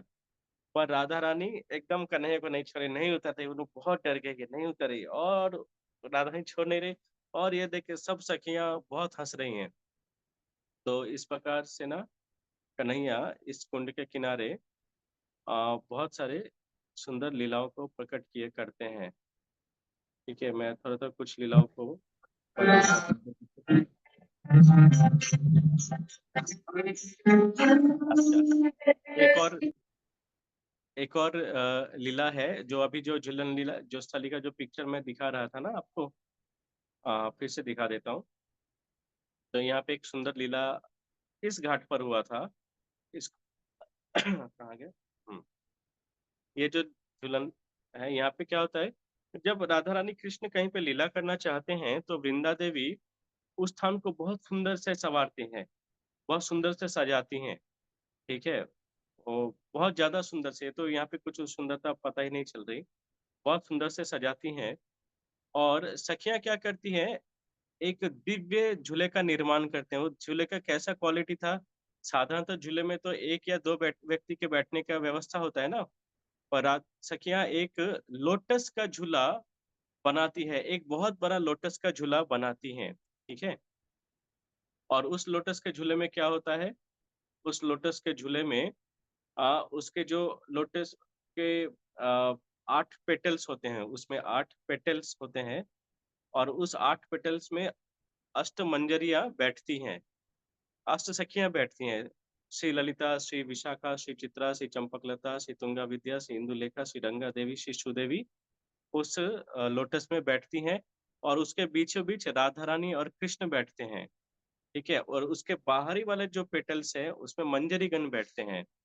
तो इनमें से कोई सखियां गाना बजाती हैं, कोई सखियां बीना बजाती हैं, कोई सखियां गान करती हैं। तो ये सब सखियां मिलके एक साथ बहुत सुंदर गान करते हैं। और और बाकी जो सखियां बच जाती हैं, तो कृष्ण पक्ष की जो सखियां होती हैं वो झूले को पीछे से, और राधा पक्ष की जो सखियां होती है वो झूले को आगे से खेलते हैं। और बहुत सुंदर और उनके लीलाओं का गुणगान होता है, गान करते हैं। उस दौरान क्या करते हैं, राधा रानी कृष्ण झूले पे इस तरह से बैठते हैं कि उनके नैन एक दूसरे को देखते हैं। पर पेटल्स में जो सखियां बैठी हैं, उनको लगता है जैसे कि राधा रानी मेरे तरफ देख रही हैं, कृष्ण मेरे तरफ देख रहे हैं। और ये देखकर वो उनके मन में और भाव आता है कि मेरे प्रिया प्रियतम मेरे को देख रहे हैं। तो और सुंदर से पदों का गान करते हैं। आप कभी अगर वृंदावन में तटीय स्थान में जाओगे, तो वहां पर संतगण इन पदों को जिस प्रकार से गान करते हैं, उस प्रकार से नित्य निकुंज में एक्चुअली गान होता है। स्वामी हरिदास जो थे ललिता सखी के अवतार, उन्होंने वो नित्य निकुंज में जैसे लीलाओं का जो गान होता है, वो पद्धति वृंदावन के तटीय स्थान के बाबा जीगण आज भी उसको पालन करते हैं। तो बहुत सुंदर ये गान है, वो जब सुनेंगे ना तो रोमकूप ना खड़ा हो जाएगा। ठीक है, हर उत्सव में ब्रज में आप लोग जान नाम सुना है आप लोगों ने तटीय स्थान का? यस प्रभु जी। हाँ, तो वहां पर ना ऐसा होता है लीलाओं का गान। और इसके बाद आज तो पूरा राधा कुंड का ही चर्चा चल रही है। आप लोगों को अच्छा लग रहा है राधा कुंड की लीला? जी प्रभु जी। यस प्रभु। सिर्फ एक दो आदमी बोल रहे हैं। ओके, देखो यस प्रभु जी। आप यस। लोग को अगर हड़बड़ी हो तो मुझे बता देना, क्योंकि मुझे आज कोई हड़बड़ी नहीं है। क्योंकि राधा कुंड की बहुत सारी लीला स्थलियां हैं। तो अभी हम मिलेंगे राधा कुंड के तीर पर बसे कुंडेश्वर महादेव से। तो राधा कुंड की अगर कभी आप लोग जाते हैं यात्रा करने और कुंडेश्वर महादेव का अगर दर्शन नहीं करते हैं तो राधा कुंड की यात्रा अपूर्ण रह जाती है। ठीक है, राधा कुंड के ठीक पास में ही ये कुंडेश्वर महादेव है। देखो शिव जी भक्तों को आनंद देने के लिए कितने सुंदर सुंदर रूप धारण करते हैं। ठीक है, तो ये कुंडेश्वर महादेव है। आप राधा कुंड में जाओ तो इनकी सब अगर परिक्रमा भी करते हैं तो सबसे पहले इनका प्रणाम करके परिक्रमा शुरू करनी है राधा कुंड की। और फिर यहाँ पे आकर खत्म करना है। तो ये परिक्रमा की विधि है राधा कुंड की। ओके। ओके, इसके अलावा हम देखते हैं आगे और कौन सा स्थान है। ओके, एक तीन गोस्वामी की समाधि है, वो मैं आपको बताना चाहूंगा। एक मिनट, तीन गोस्वामी की समाधि, हाँ ये रहा। तो राधा कुंड के तीर पर ही एक गोविंद घाट है। उस गोविंद घाट पर हमारे तीन गोस्वामी की समाधि है। मैं आपको पिक्चर देता हूँ। राधा कुंड के किनारे ही ये तीन गोस्वामी की समाधि है। दिख रहा है आपको तीन गोस्वामी की समाधि? ये तीन गोस्वामी की समाधि किस किस की है? बीच में है कृष्णदास कविराज गोस्वामी, जिन्होंने चैतन्य चरितामृत लिखा था। तो कृष्णदास कविराज गोस्वामी रघुनाथ दास गोस्वामी के शिष्य थे। वे जो अपने गुरु की सेवा में राधा कुंड आए, तो रघुनाथ दास गोस्वामी जो अंत समय में आ, आ, राधा चैतन्य महाप्रभु के साथ रहे, अंत लीला के बारे में उनको संपूर्ण ज्ञान था। तो वो हर दिन एक एक लीला अपने शिष्य को बताते थे। तो रघुनाथ दास गोस्वामी ने क्या किया, उन सब चैतन्य महाप्रभु के अंत लीलाओं को रघुनाथ दास गोस्वामी से कृष्णदास कविराज गोस्वामी ने सुना और उनको उन्होंने लिपिबद्ध किया, उनको उन्होंने लिखा। ये बीच में कृष्णदास कविराज गोस्वामी की समाधि है। ठीक है, और तो उनकी समाधि राधा कुंड के किनारे ही थी। कृष्णदास कविराज गोस्वामी की समाधि इसी स्थान पर थी। और उसके ठीक पास में ये वाला है रघुनाथ दास गोस्वामी की समाधि। पहले रघुनाथ दास गोस्वामी की समाधि इस स्थान पर थी। और उसके इस तरफ ये लेफ्ट साइड में, एक्सट्रीम लेफ्ट साइड में ये है रघुनाथ भट्ट गोस्वामी की समाधि। तो हमारे छह गोस्वामी है ना, श्री रूप, श्री सनातन, भट्ट रघुनाथ, श्री जीव गोपाल भट्ट, दास रघुनाथ। ये भट्ट रघुनाथ की समाधि है। तो भट्ट रघुनाथ ये बहुत सुंदर भागवतम का गान करते थे। इन भागवतम बहुत सुंदर पाठ करते थे हर दिन। तो जब ब्रज में मुस्लिम आक्रमणकारियों का बहुत उत्पात बढ़ रहा था, तो स्थानीय भक्तों को ऐसा भय होने लगा कि हो सकता है ये मुस्लिम आक्रमणकारी ब्रज में आकर हमारे आचार्यों की समाधि को फाड़ दें और उनके पार्थिव शरीर का वो अपमान करें। अतः उन लोगों ने क्या किया, उनके जो समाधि थी और उनके जो पार्थिव शरीर थे उनको समाधि से निकाल कर उनको अग्निदाह किए। ठीक है, और अग्निदाह करके उनकी जो राख है, एसेस, वो राखों की समाधि फिर से यहाँ पर दी गई। तो यहाँ पे देखो कृष्णदास कविराज गोस्वामी की अस्थि समाधि एक यहाँ पर भी है और एक वृंदावन के राधा दामोदर मंदिर में भी वहां पर भी है, जीव गोस्वामी के पास। रघुनाथ दास गोस्वामी की अस्थि समाधि थोड़ी यहाँ पर है और मेन समाधि वहां पर है जो हमने देखा। और ये रघुनाथ भट्ट गोस्वामी की अस्थि समाधि थोड़ी यहाँ पर है और थोड़ी वृंदावन के 64 समाधि पीठ नाम का एक जगह है वहां पर भी है। ओके। और इन तीनों आचार्यों का तिरोभाव एक ही दिन को हुआ था, अभी कुछ दिन पहले ही इन तीनों आचार्यों का तिरोभाव सेम डे को हुआ था, पर साल अलग अलग था। ओके, समझ में आ रहा है? जी प्रभु जी। ओके, तो इसके अलावा यहाँ पे संगम घाट का भी थोड़ा दर्शन कर लेते हैं, मैं आपको दिखाता हूँ। तो ये राधा कुंड एक तरफ है और एक तरफ श्याम कुंड। इधर देखिए लेफ्ट साइड में ये राधा कुंड है, ये श्याम कुंड है, और बीच में ये जो स्थान है इसे संगम घाट कहते हैं। ठीक है, ये देखो राधा रानी, राधा कुंड और श्याम कुंड इसी संगम घाट से नीचे से मिलते हैं। तो उसका मैं ना तस्वीर लिया था मैं जब इस स्थान का वीडियो बना रहा था। ठीक है, बहुत सुंदर है राधा कुंड। मैं आप प्रणाम करो राधा कुंड श्याम कुंड। तो ये है संगम घाट। तो साधारणतः भक्त राधा कुंड में नहाने की ऐसी विधि है कि पहले राधा कुंड में डुबकी लगानी चाहिए, फिर श्याम कुंड में, और उसके बाद फिर से राधा कुंड में। इस राधा कुंड के किनारे आ, एक रघुनाथ दास गोस्वामी के समाधि के पास ही एक राधा गोपीनाथ मंदिर है। वैसे तो वास्तविक राधा गोपीनाथ मंदिर तो वृंदावन में भी है, और एक गोपीनाथ मंदिर इधर राधा कुंड में भी है। तो ये बीच में भगवान गोपीनाथ हैं, उनके आ, साधारणतः लेफ्ट तरफ होते हैं राधा रानी, और राइट पर यहाँ पे देखो, यहाँ पे लेफ्ट साइड में जो है ये अनंग मंजरी है, राधा रानी की छोटी बहन, और यहाँ पर है राधा रानी। तो क्या हुआ था ना, माँ जाननवा भगवान नित्यानंद की पत्नी, वो जब वृंदावन आई तब उन्होंने देखा कि अरे ये जो, बाबू हाँ बाबू ये क्या कर रहे हैं? पागल बाबू, मैं लीला बता रहा हूँ। पागल बाबू, नहीं, पागल बाबू। हाँ ठीक है तो मुझे लगा कौन मुझे बाबू बोल के बुला रहा है तो ये रघुनाथ गोपाल भट्ट, सॉरी गोपीनाथ भगवान, तो माँ जन्नवा जब आई तो उन्होंने भी उन्होंने यहाँ पर गोपीनाथ भगवान के विग्रह की स्थापना करवाई, और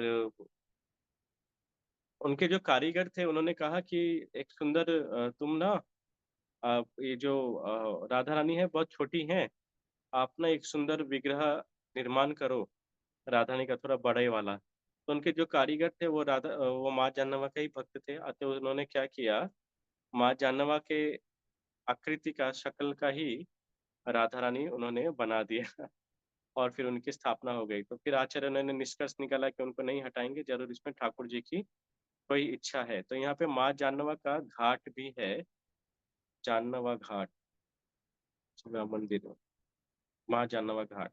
तो माँ जाननवा जब राधा कुंड आती थी तो ये यहाँ से सीढ़ी है जाती है राधा कुंड में, तो इसमें वो डुबकी लगा देती। मैं देखता हूँ यहाँ पे इनकी एक पिक्चर है मेरे पास माँ जाननवा घाट की, उसको आपको दर्शन दिखाता हूँ। और इसके बाद हम दर्शन करेंगे चैतन्य महाप्रभु की बैठक का। ठीक है, फिर आपको थोड़ा छुट्टी दूंगा मैं समझ रहा हूँ आज का क्लास थोड़ा बड़ा हो गया है। ओके, माँ जाननवा घाट है, माँ जाननवा दर्शन देव।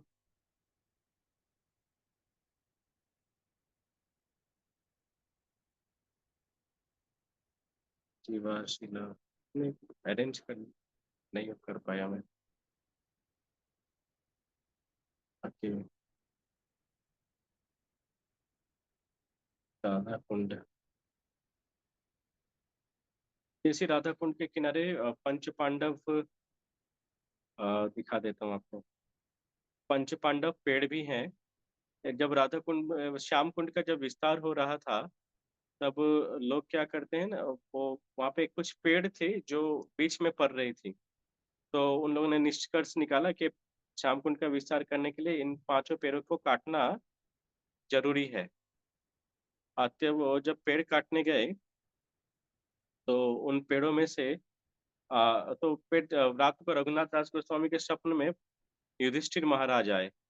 युधिष्ठिर महाराज आकर उन्होंने कहा, ये वाला पेड़ है, युधिष्ठिर महाराज ये वाला। तो उन्होंने कहा कि हे रघुनाथ दास गोस्वामी, हम पांचों भाई इसी श्याम कुंड के किनारे, राधा कुंड के किनारे पेड़ के रूप में अवस्थान कर रहे हैं, भजन कर रहे हैं। अतएव आप कृपया हमको न काटो, हमारे पेड़ को ना काटो। तो अभी बाकी 4 पेड़ तो विलुप्त हो गए, अभी सिर्फ युधिष्ठिर महाराज का जो पेड़ है, जो युधिष्ठिर महाराज का स्वरूप है, वही बचा हुआ है। ठीक है, तो ये है वो स्वरूप। और ये राधा कुंड है, ये है राधाष्टमी के दिन। और मैं पिक्चर चेंज करते करते ही आपको दिखा था, कुंडेश्वर महादेव। बैठी रहो कन कुंजन के गौड़े। ओके, महाप्रभु की बैठक का दर्शन कर लेते हैं। तो ये वो स्थान है, चैतन्य महाप्रभु की बैठक, जहाँ पर महाप्रभु ने तमाल वृक्ष के नीचे बैठकर राधा कुंड और श्याम कुंड का दर्शन किया और उनका प्राकट्य किया। चैतन्य महाप्रभु की जय। ठीक है, इसके अलावा ये माँ जानवा घाट का एक और पिक्चर है। और ये एक पीलू का पेड़ है। इस पेड़ की एक महिमा है कि एक ब्राह्मण था प्रयागराज में। वो उसे बहुत उसने वो बहुत भक्त था भगवान का, राधा रानी का बहुत बड़ा भक्त था। और वो राधा रानी की कोई सेवा चाह रहा था। तो वो अगले जन्म में राधा कुंड के किनारे पेड़ बन के जन्म लेता है। ये पेड़ बन के उन्होंने जन्म लिया। और हर दिन दोपहर को 11:15 पर राधा रानी इसी घाट पर स्नान करने आती हैं।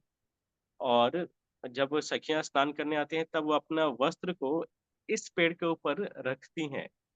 ठीक है। और ये बात इस पीलू के पेड़ ने, जब इस पीलू के पेड़ को काटने का व्यवस्था व्यवस्था चल रहा था, तो ने रघुनाथ दास गोस्वामी को बताया कि हे रघुनाथ, आप मुझे न काटो। और राधा रानी हर दिन आती हैं दोपहर को 11:15 में इस घाट पर नहाने। उस दौरान सभी सखियां अपने वस्त्र को खोलकर मेरे ऊपर रखती हैं। तो आप मुझे ना काटिए, ऐसा करके उन्होंने अनुरोध किया था। ठीक है, देखो यहाँ पे ये पेड़ ना एक्चुअली पूरा टाइल्स लगा हुआ है, फिर भी ये पेड़ पता नहीं कैसे हरा भरा होके है। ठीक है, श्याम कुंड है राधा कुंड के पास, और ये राधा कुंड है। जय राधे। ये पीलू पेड़। मेरा एक प्रोग्राम आता है हरे कृष्णा टीवी पर, ब्रज यात्रा करके। तो उसमें ना मैंने इन सभी लीला स्थलियों का विस्तार से वीडियो बना बना कर हरे कृष्णा टीवी के भक्तों को दिया था। तो वो उसे टेलीकास्ट करते हैं। मुझे नहीं पता किस टाइम को करते हैं, पर आप लोग अगर कभी टीवी ऑन करो तो आप उसे देखना, आपको अच्छा आइडिया प्रभु हो जी जाएगा। मैं डेली प्रभु जी मैं डेली देखती हूँ, 8:30 बजे आता है। और मतलब मैं जिस दिन मिस कर जाती हूँ तो मेरे को पता नहीं, बहुत बुरा लगता है। मतलब चिंता बहुत ही नहीं। ए ग्रेड है, मतलब ए। थैंक यू मतलब मैं माता जी। बता नहीं सकती कि कितना रसीला वो कार्यक्रम है। और ऐसे लगता है कि जो चीज हम वैसे नहीं जा सकते, तो आपकी कृपा से वो हम तक पहुंच रही है। और अरे पूरा ऐसे मेरी लगता है कुछ जैसे। कृपा नहीं है, वो हरे कृष्णा टीवी के जो हेड है वैष्णव सेवा प्रभु, उनकी कृपा है। क्योंकि नहीं नहीं, आपने उसमें मतलब कार्यक्रम में जान डाल दी है। अरे मतलब अभी इतनी मेहनत, इतनी मेहनत। और मतलब मेरे पास शब्द नहीं है, बहुत ही बढ़िया है। हाँ, बहुत ही मेहनत बढ़िया। तो ठाकुर जी की कृपा से हुई थी, पर वो सब कृपा, मैं तो वैष्णव सेवा प्रभु का गुणगान करता हूँ, क्योंकि उस उन्होंने मुझे वो सेवा दी। ठीक है, आप विश्वास नहीं करोगे, वो मुझे, हम लोग आज तक नहीं मिले। वो मुंबई में रहते हैं, मैं कभी मुंबई गया ही नहीं। एक बार गया था सिर्फ 6 घंटे के लिए। ठीक है, तो मैं कभी मुंबई नहीं गया। दूसरे बार गया, जब गया मुंबई, तो उस दिन मेरे पिताजी चल बसे। तो जिस दिन पैर रखा उस दिन वापस मुझे मुंबई से जाना पड़ा। तो मैं 2 बार मुंबई गया और 2 बार ही वापस चला गया। तो मैं तीसरी बार तो डर के मारे मुंबई नहीं जाता। एनीवे, तो वैष्णव सेवा प्रभु ना मुझे कभी नहीं देखे थे। उन्होंने मैं जब वृंदावन शिफ्ट हुआ तो मेरे पास कुछ काम नहीं था और पैसे भी नहीं थे। तो पर मेरी एक बहुत इच्छा थी वृंदावन आने के स्टार्टिंग डे 1 से कि मैं ब्रज में जितनी ठाकुर जी की लीला स्थली है इसका वीडियो बनाऊँगा। तो वैष्णव सेवा प्रभु ने मुझे मैंने एक वीडियो बनाया था वृंदावन के परिक्रमा मार्ग पर क्या-क्या लीला स्थलियाँ हैं दर्शन करने का और यूट्यूब में डाला। हालाँकि वो इनकम्प्लीट नॉलेज था।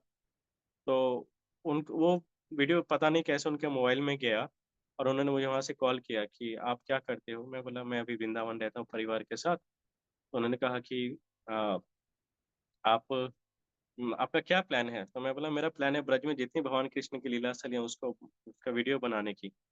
अपने यूट्यूब चैनल में डालना चाहता था। तो उन्होंने कहा कि आप काम करो ये वीडियो बना के आप हमें दो, ज़्यादा दर्शक हैं वो देखेंगे और हम आपको इसके लिए सैलरी देंगे। तो मैंने कहा ठीक है।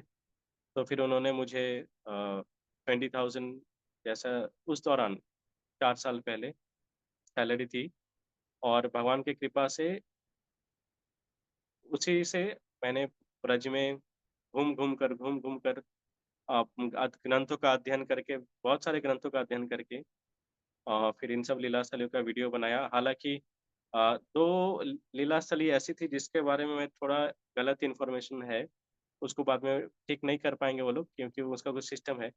एक है राधा वल्लभ मंदिर के बारे में काफ़ी इनकम्प्लीट नॉलेज उसमें आ गया और एक कौन-सा था और वैसा कुछ नहीं, उस मंदिर का थोड़ा-सा इनकम्प्लीट नॉलेज है, बट बाकी सब ना बहुत अच्छे से जी-जान लगा के किया है, नहीं, भगवान करे। सच में मैं तो मतलब सबको एडवाइस करूंगी कि वो मिस करने का कोई चांस ही नहीं है। मुझे लगता है अगर अंतिम जन्म हुआ तो ये प्रोग्राम मिस नहीं करना है बिल्कुल अभी भी। मतलब कि उसके आपने अलावा कोई नुक एंड कॉर्नर नहीं छोड़ा वृंदावन का, कोई भी हो। इवन जो बारीक बारीक चीजें हैं वो भी ऐसे लगता है हम वहीं मतलब वहीं पे ही चले गए हैं, वृंदावन में ही पहुंच गए हैं। कि मतलब आंखों से अगर बाई चांस, वैसे तो भगवान ना करे, मौका नहीं मिला वृंदावन दोबारा या तिबारा जाने का, तो आप तो हमें डेली पहुंचाते हो, डेली एक्चुअली पहुंचाते हो। इंटेंशन वही था क्योंकि जब वो लॉकडाउन आई थी ना, हाँ, हाँ तो जी, लॉकडाउन जब आया था तो मुझे पता चला कि बहुत सारे लोग हैं जो हाँ, कोरोना के डर से ना धाम में नहीं सही जा बात पाते। है। तो तब मैंने ये सोचा था कि ना कि ब्रज के ऊपर पूरा वीडियो बनाएँगे, मेरा भी थोड़ा चल जाएगा काम-काज यूट्यूब में और लोगों को ना बैठे-बैठे धाम का दर्शन हो जाएगा। ठीक है, ये सोच कर के फिर वो और प्लान किया आपसे था। पहले वो कोई और दे रहे थे, मतलब उनका नाम नहीं पता, बीच में उन्होंने वो रिले करना शुरू किया था, फिर उन्होंने अब आपका फिर रिकंटिन्यू हुआ है। अच्छा, बीच में किसी और का दिया था। किस वृंदावन यात्रा का? हाँ, हाँ, हाँ। अच्छा, मुझे उसमें नहीं उन्होंने मालूम। नैमिषारण्य वगैरह का सारा वो दिया, नैमिषारण्य का सारा पता नहीं। डिटेल दिया था। हाँ, हाँ, अब अच्छी उन्होंने बात है। फिर कुछ दिन से आपका शुरू किया। अभी शायद कार्तिक महीना चल रहा है ना इसलिए। हाँ, शायद इसलिए, हाँ। हाँ, हाँ, अच्छा है, ऐसा भगवान चलाते रहे। पर वो जो दूसरे वाले हैं उनका भी बहुत बढ़िया है, बिल्कुल बराबर है। और क्योंकि हाँ, नैमिषारण्य भी बहुत इंपॉर्टेंट प्लेस है और उसकी ईच एंड एवरी चीज को उन्होंने टच किया है। वो गोल वाला कुंड और सब कुछ बहुत सुंदर माता बहुत जी। बढ़िया, बहुत बढ़िया। अभी अभी मेरा टारगेट है, मैं एक ग्रंथ पढ़ रहा हूँ, तो उसमें ब्रज की बहुत सारी लीलाएँ हैं, पूरे डिटेल में, ठीक है? तो उनको ना मैं धामों पे जा के उसका पूरा प्रेज़ेंट करना है। तो भगवान कृष्ण ने जहाँ से जो-जो लीला हुआ और जहाँ पे लीला खत्म हुई, वो क्या होता है जब भगवान श्री कृष्ण चले गए थे ना तो महर्षि विदुर जी और उद्धव जी का संवाद हुआ था। तो उस संवाद में जो-जो लीला बताते हैं, उन लीलाओं के ऊपर मैं उसके ऊपर अभी कोशिश कर रहा हूँ कि ठाकुर जी की लीलाओं का चर्चा हो सके, ठीक है? तो ये राधा कुंड का आज थोड़ा संक्षिप्त थोड़ा-थोड़ा करके हमने टच किया। किसी का कोई प्रश्न है राधा कुंड के बारे में? कोई जिज्ञासा है?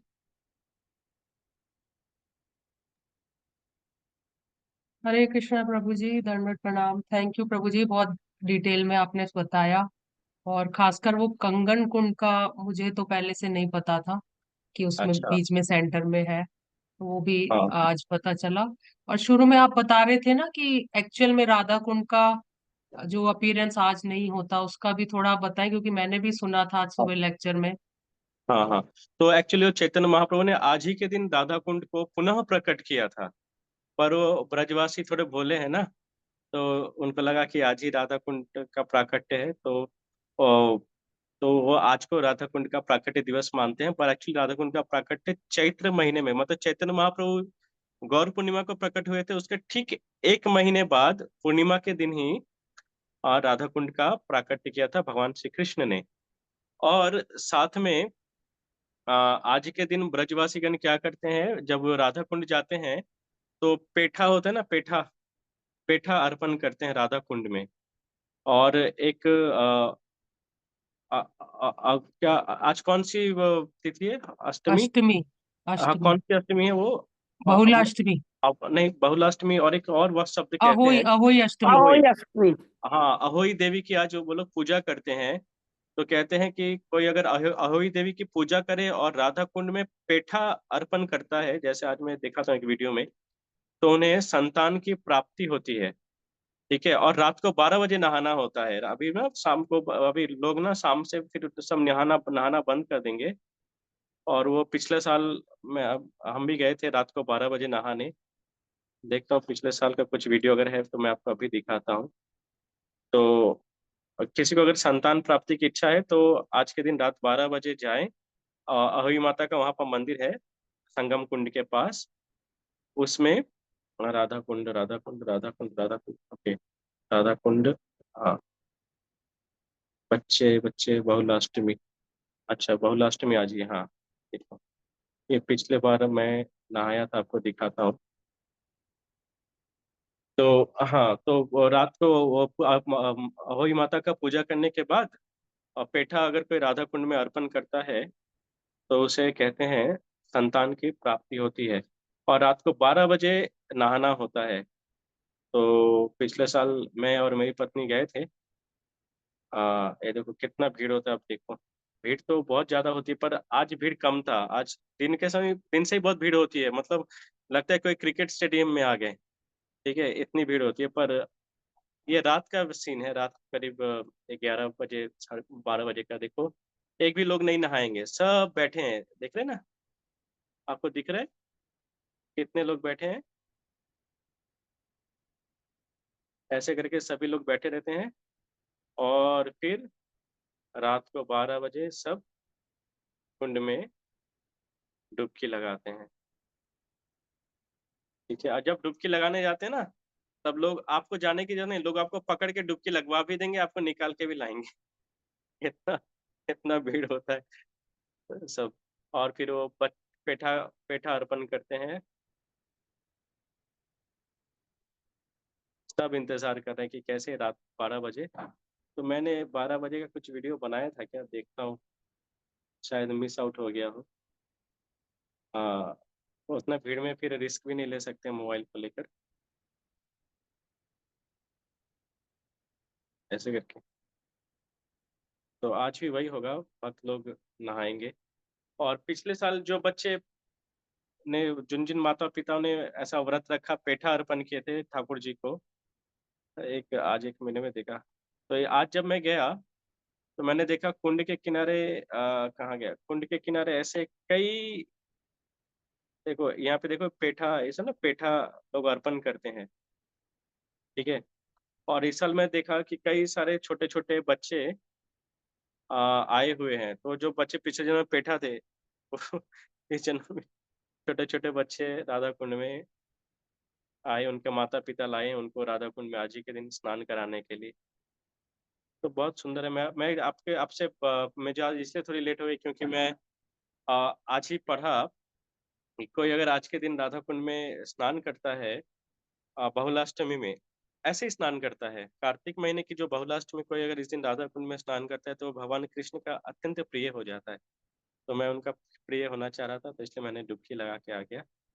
और डुबकी लगाने के दौरान मैं पूरे 1 घंटे सभी का चिंतन करके, सभी गुरु महाराज, सभी संप्रदाय, सभी भक्तगण, सभी ब्रजवासीगण, सभी का चिंतन करके जल अर्पण किया। ठीक है, तो मैं, माफ कीजिएगा, मैं व्यक्तिगत रूप से आप सबका नाम नहीं जानता, पर मैंने आपके लिए भी जल अर्पण किया है राधा कुंड में। तो आप खुश रहें। और अगर इनकेस आपको अगर मन करे राधा कुंड में नहाने का, तो आप क्या करना, ये राधा कुंड का पिक्चर अपने पास रखना जैसे ऐसे है, ठीक है, और मानसिक रूप से स्नान करना, ठीक है, ऐसे करके, ऐसे आप ना ऐसे नाक और मुंह पकड़ लेना, जय जय श्री राधे श्याम, ऐसे ओंकेश्वर ऐसे करके 3 बार डुबकी लगा लेना, ठीक है। आपको मालूम नहीं मानसिक सेवा की शक्ति कितनी ज्यादा है। कलयुग में आ, भगवान ने सबसे ज्यादा नाम जप के अलावा मानसिक सेवा को भी बहुत महत्वपूर्ण दिया है। इसलिए हमारे आचार्यगण अ, इसी राधा कुंड में बैठ के नित्य लीला में, इसी नंदगांव में बैठ के नित्य लीला में वो प्रवेश कर जाते थे। मन लीलाओं का चिंतन करते करते, काल्पनिक चिंतन नहीं करनी है, जो लीला हमने सुनी उसी का चिंतन करना है। आप ठाकुर, सबसे बेस्ट चिंतन है ठाकुर जी का श्रृंगार और भोग निवेदन, ठीक है। आप ठाकुर जी का श्रृंगार कर रहे हैं, उनको मोर पंख लगा रहे हैं, आप जो भी ठाकुर जी आपको पसंद है, बिहारी जी, राधा रमन, जगन्नाथ जी, आप उनका श्रृंगार करो, ठीक है। और भोग जो भी पसंद है आप बनाओ, सोने के थाली में देना।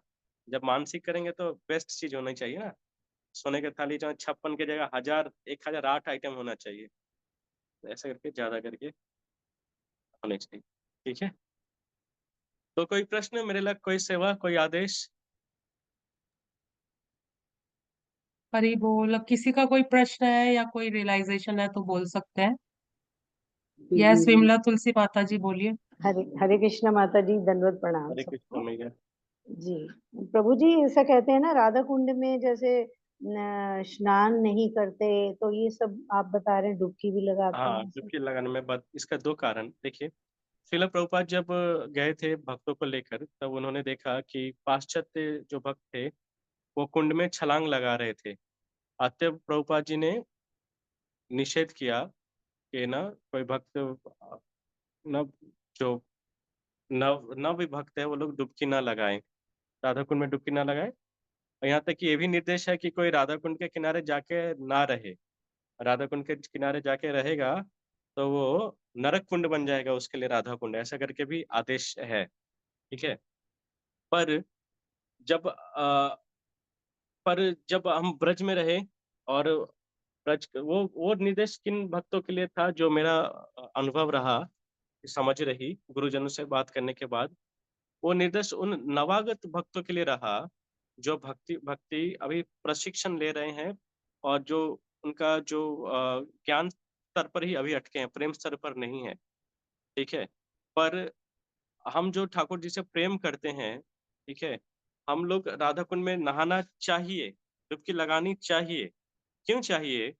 क्योंकि ये राधा रानी हमारी माँ है, ठीक है। और जब हमको जब जाते हैं राधा कुंड, तो ये अगर हम ऐसा समझ रखते हैं कि अब मैं राधा कुंड में डुबकी लगाई और इसके बाद मैं संसार की सबसे पवित्र हो गई, मेरा सब पाप नष्ट हो गया, ऐसा जैसे सोचेंगे समस्त संसार का पाप आके लग जाएगा। ऐसा नहीं सोचना है। हे राधा रानी मेरी माँ है, मैं उनके पास आया हूँ मिलने। माँ कैसी हो, ठीक है, माफ करना, मैं ना थोड़ी दुष्ट हूँ, चंचल हूँ, आपको ज्यादा प्रेम नहीं कर पाई, आपके लिए कुछ कर नहीं पाई। माँ मैं आपकी गोद में थोड़ा बैठूं, बोल के फिर उनके गोद में बैठने जैसा स्नान करनी है राधा कुंड में, ठीक है। ये प्रेम भाव चाहिए, ये प्रेम भाव लेके कोई भी जाए, कोई अपराध नहीं है। इसलिए हम जो ब्रज में रहते हैं, हम हमें चाहे आप ब्रजवासी बोल लो, ठीक है, हम सबको कहते हैं कि आप पहले आओ माँ के पास। चाहे देखो क्या होता है ना, एक बार एक माँ सच सवर के तैयार हुई, हस्बैंड तैयार हुए, मत वाइफ तैयार हुई, बच्चे तैयार हुए, छोटा बच्चा 2 साल का तैयार हुआ, पार्टी में जाना है, शादी की पार्टी जाना है, बहुत वाइफ ने बहुत अच्छे से श्रृंगार किया, बहुत अच्छे से सजी, पर बच्चे को नीचे रख दिया। बच्चे थोड़ा सा गेट के सामने कीचड़ में वो अच्छा से ड्रेस पहन के खेलने लगा। अब हस्बैंड जो थे, अरे अरे देखो तुम बच्चे को संभालती नहीं, देखो वो किचन में खेल रहा है, अभी उसको अच्छा ड्रेस पहनाया था। पर माँ क्या की, माँ संग संग जाके वो भी अच्छे से श्रृंगार की है, वो जाके उसी हालत में बच्चे को गोदी में उठा लिया, और अच्छे से ड्रेस में, अरे लाला क्यों ऐसा करता है, आके फिर उसको नहलाया। तो माँ अपना श्रृंगार का चिंता नहीं कर रही है, बच्चे कीचड़ में खेल रहे उसको तभी वो उठा लेती है। ये राधा रानी है, वो हमारे किसी भी गुण दोष को नहीं देखती है। राधा नहीं क्या, कन्हैया भी हमारे गुण दोष को नहीं देखते हैं। एक भक्त था, वो बोल रहा था कि कन्हैया, एक भक्त मैं बताया शायद पिछले क्लास में, भूल गया हूँ, एक बार बता देता हूँ फिर से। वो जलेबी ऑफर कर रहा था, बताया था आपको मैंने, तो मैं फिर से बता देता हूँ। एक भक्त था, उसको भक्तों ने निकाल दिया कि अरे तुम ना कथा नहीं बात सुन, गुरुदेव ने उसे निकाल दिया था। तो निकाल दिया ब्रज से, गोवर्धन से भगा दिया। तो वो आगरा चला गया था। आगरा जाके वो वहाँ पे ना जलेबी का दुकान दिखा, तो वहां से जलेबी खरीदने लगा और खरीद के मन ही मन श्रीनाथ जी को ऑफर कर रहा है कि हे श्रीनाथ जी, मैं आपको बहुत प्रेम करता हूँ, पर मेरे गुरुदेव ने मुझे निकाल दिया है, पर आप मुझसे ना रूठो, आप ही तो मेरे धार हो, आप आपके भोग ग्रहण करो।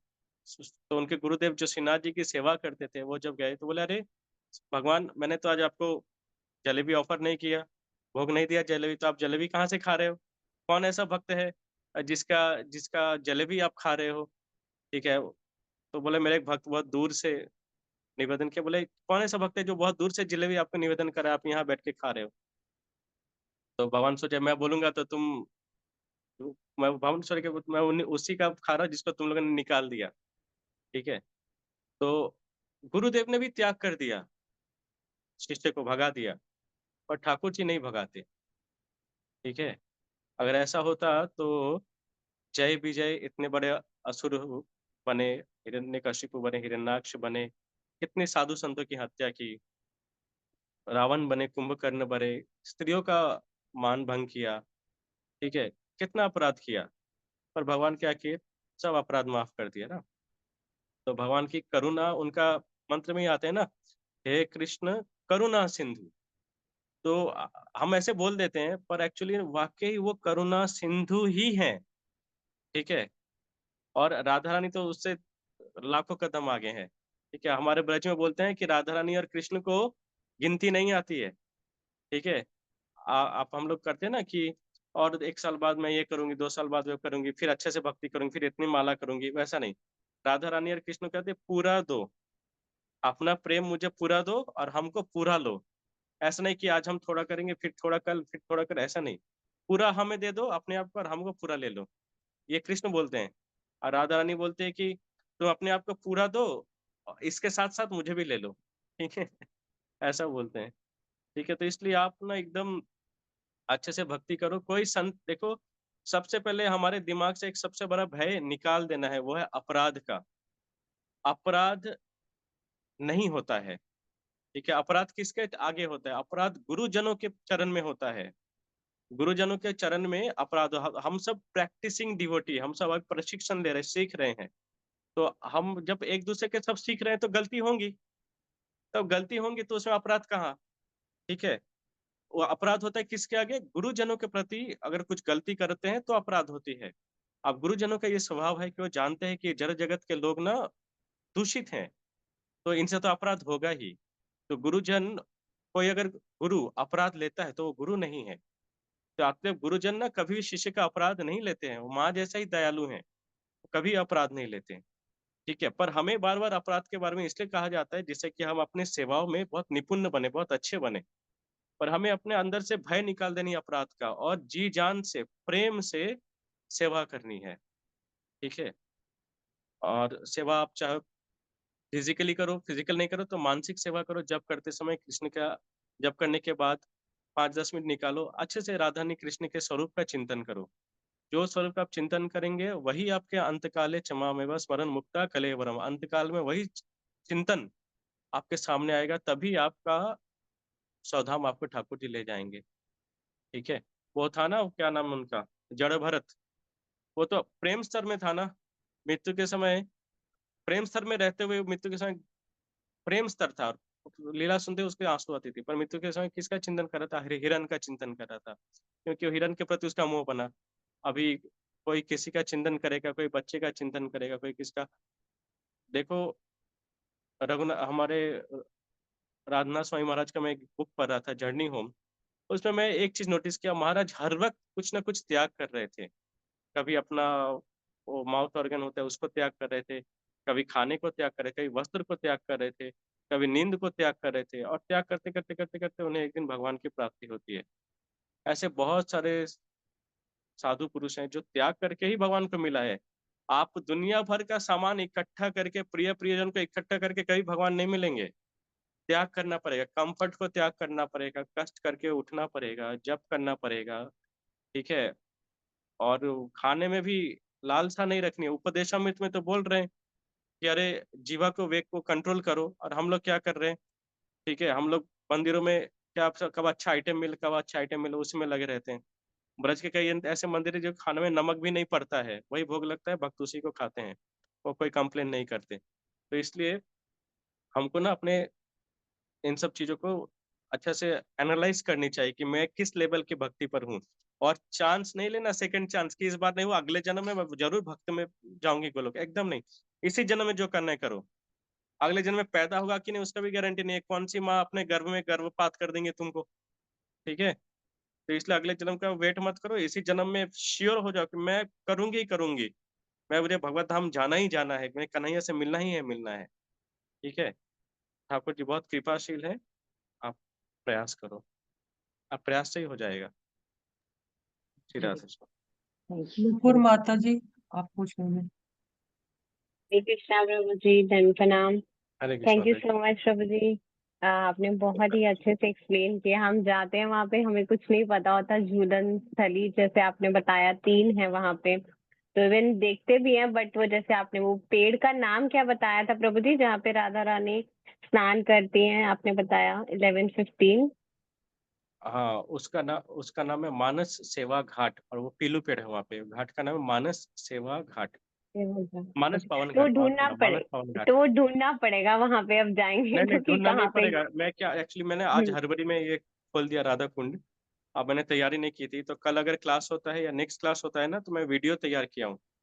ठीक है, कैसे कुंड से उतरेंगे, कैसे जाएंगे, किधर क्या है, मैं अच्छे से आपको दिख जाएगा। ओके, कल क्लास है और प्रभु जी, कल आप दिखा सकते हैं।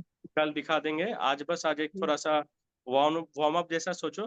कल के मैं भयंकर तैयारी करके, कल फिर थोड़ा लंबा क्लास होगा, पर कल मैं आपको और अच्छे से लीला बताऊंगा। आज मैं हरबरी में था ना, एकदम गड़बड़ी हो गया, हरबरी में गड़बड़ी हो जाती है। प्रभु जी एक और प्रश्न है कि जैसे आपने बताया कि झूलन स्थली पे, एक तो आपने वो लीला बताई कि कृष्ण जो है राधा रानी को बहुत तेज से झुला रहे थे, वो जब स्टोरी हाँ सुना रहे थे, और एक आपने बताया कि वो लोटस पेटल पे एक तरफ राधा रानी की सखियां थी, एक तरफ कृष्ण की सखियां थी। तो वो लोटस कैसे कृष्ण की सखियां कौन सी थी? हम तो यही यही होती है सखियां, कृष्ण तो की सखिया था तो स्पेसिफिकली। ना, भगवान कृष्ण की जो लीलाएं होती है ना, इनमें बहुत सारी मंजरियां होती हैं। तो इन मंजरियों को क्या होता है ना, कुछ मंजरी होती है कृष्ण पक्ष की होती हैं। जैसे मान लो राधा रानी और कृष्ण का झगड़ा लीला चल रहा है, तो सब सखी अगर राधानी का साइड लेंगी तो कृष्ण हल्के हो जाएंगे ना, तो लीला में जमेगा नहीं। तो कुछ सखियां क्या करती है, कृष्ण पक्ष की होती है, और कुछ सखियां राधा पक्ष की होती हैं, और कुछ सखियां दोनों पक्ष की होती हैं। ठीक है, तो जो कृष्ण ओके। पक्ष की होती हैं वो कृष्ण को अप्रिशिएट करती है हर कार्य में। अरे कन्हैया, हाँ तूने बहुत अच्छा किया, अरे देखो कितना अच्छा बंसी बजा रहा है ये कर। और जो राधा पक्ष में, अरे देखो जब तक बंसी बजाता है हमारे को कोई काम नहीं है क्या, ऐसे करके वो गुस्सा होने लगेंगी। किशोरी जी को वो सब डिस्टर्ब करते हैं। और जो समान पक्षी सखियां हैं, वो बोलेंगी अरे जो भी है पर बंसी बजा अच्छा तो लगता है ना हम लोग को। ठीक है, तो क्यों झगड़ रहे हैं? चलो चलो फिर देखते हैं। ऐसे करके सखियां होती हैं। ठीक है, यस। सर। आप लोग ऑलरेडी थैंक यू सखी प्रभु जी। हो, आप लोग ऑलरेडी सखी हो। ओके। जी। प्रभु जी जैसे आप ये लीलाएं बताते कि आपने जैसे डिस्क्राइब किया कि सखियां ऐसे बोलती है, तो ये आप कहीं सुनते हैं? मतलब कैसे आपको ये अरे मतलब मेरे पास खजाना है। तो ये गिफ्ट कहाँ देख है रहे हो आप, खजाना? दिखाता हूँ, ये अलमारी दिख रहे हो, इधर को घुमाता हूँ। ये अलमारी दिख रहे हो, ये अलमारी, यस। उधर कोने में हाँ एक और जी, हाँ जी। अलमारी, और इधर इधर देख रहे हो, ये इधर, ये तीनों जगह ना मेरे खजाने रखे हुए हैं। ठीक है, अच्छा, एक खजाना ही और आपके। अरे मैं बहुत यहाँ पे सुंदर। सोता भी हूँ ना, तो यहाँ पे ऐसे ग्रंथों के ले लेके सोता रहता हूँ। ठीक है, जय। तो इसलिए अब क्या है ना, नहीं पढ़ूंगा तो जानूंगा कैसे, सबको बताऊंगा कैसे। ठीक है, तो इसलिए वो थोड़ा, और उसके बाद होता भी क्या, ब्रज का एक अलग प्रभाव है। जब आप ब्रज की लीलाओं को सुनने लगते हैं ना, तो सखी ने ये बोला था, ये हुआ था, ये हुआ था, वो लीला को जब एक ब्लूप्रिंट मिल जाती है, किसी बिल्डिंग की ब्लूप्रिंट आपको मिल जाएगी, तो बिल्डिंग कैसे बनाना है आपको पता चल जाएगा, जो आर्किटेक्ट होते हैं। तो वैसे ही ना उस यस। लीलाओं का जब ब्लूप्रिंट पर ये किया था वो क्या, तो ठाकुर जी का जो वो चिंतन करते हैं ना लीलाओं का, या उसका चिंतन करते हैं, तो उसके बाद और क्या क्या हुआ था, वो पॉजिटिव ना, अंतरात्मा में ठाकुर जी उसका विस्तार करने लगते हैं।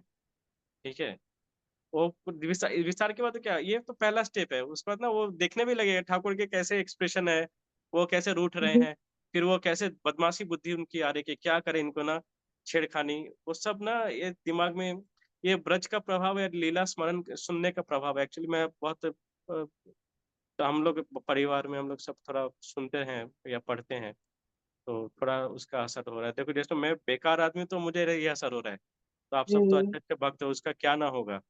ठीक है, तो आप लोग सब सखियां हो, आप ना, मैं ये आप लोग सिर्फ प्रभु बोल रहे हो, मैं भी सखी हूँ एक्चुअली। ठीक है, आप लोगों का मुझे आशीर्वाद, क्योंकि देखो हम लोग जब गोलक जहाँ धाम जाएंगे या राधानी के पास जाएंगे, नित्य निकुंज जाएंगे, वहाँ कोई पुरुष नहीं जा सकता। हाँ, गौर लीला में जब जाएंगे तो वहाँ संकीर्तन करते हुए पुरुष जा सकते हैं, पर ब्रज देखो, गौर लीला में पुरुष प्रधान लीला है। ठीक है, पर ब्रज लीला में स्त्री प्रधान है, राधा रानी सर्वप्रिय। ठीक है, तो वहां पे जाएंगे, उसी कन्हैया एकमात्र पुरुष, बाकी शिव जी को नारी बनना पड़ा, नारद मुनि को नारी बनना पड़ा, तो हम किस खेत की मूली है। ठीक है, हमें भी नारी बनना है। तो इसका मतलब आर्टिफिशियल नहीं, ऐसे कल से साड़ी लेके बैठेंगे कैसी है राधे राधे, ऐसा नहीं होगा। ठीक है, आर्टिफिशियल, वो अंदर से ठाकुर प्रेम करते हैं बहुत। ठीक है, okay, thank you so much प्रभु जी। राधे। सर्वशक्ति रूपा माता जी, आप कुछ कहना चाहते हैं? हरे कृष्णा। हरे कृष्ण मैया।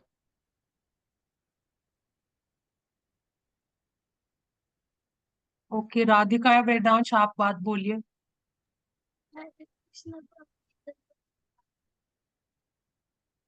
प्रभु जी, अगर हम राधा कुंड में 108 टाइम राधा के कटाक्ष नहीं पढ़ सकते, तो हमें क्या करना चाहिए? राधा कृपा कटाक्ष आप रोज पढ़ो।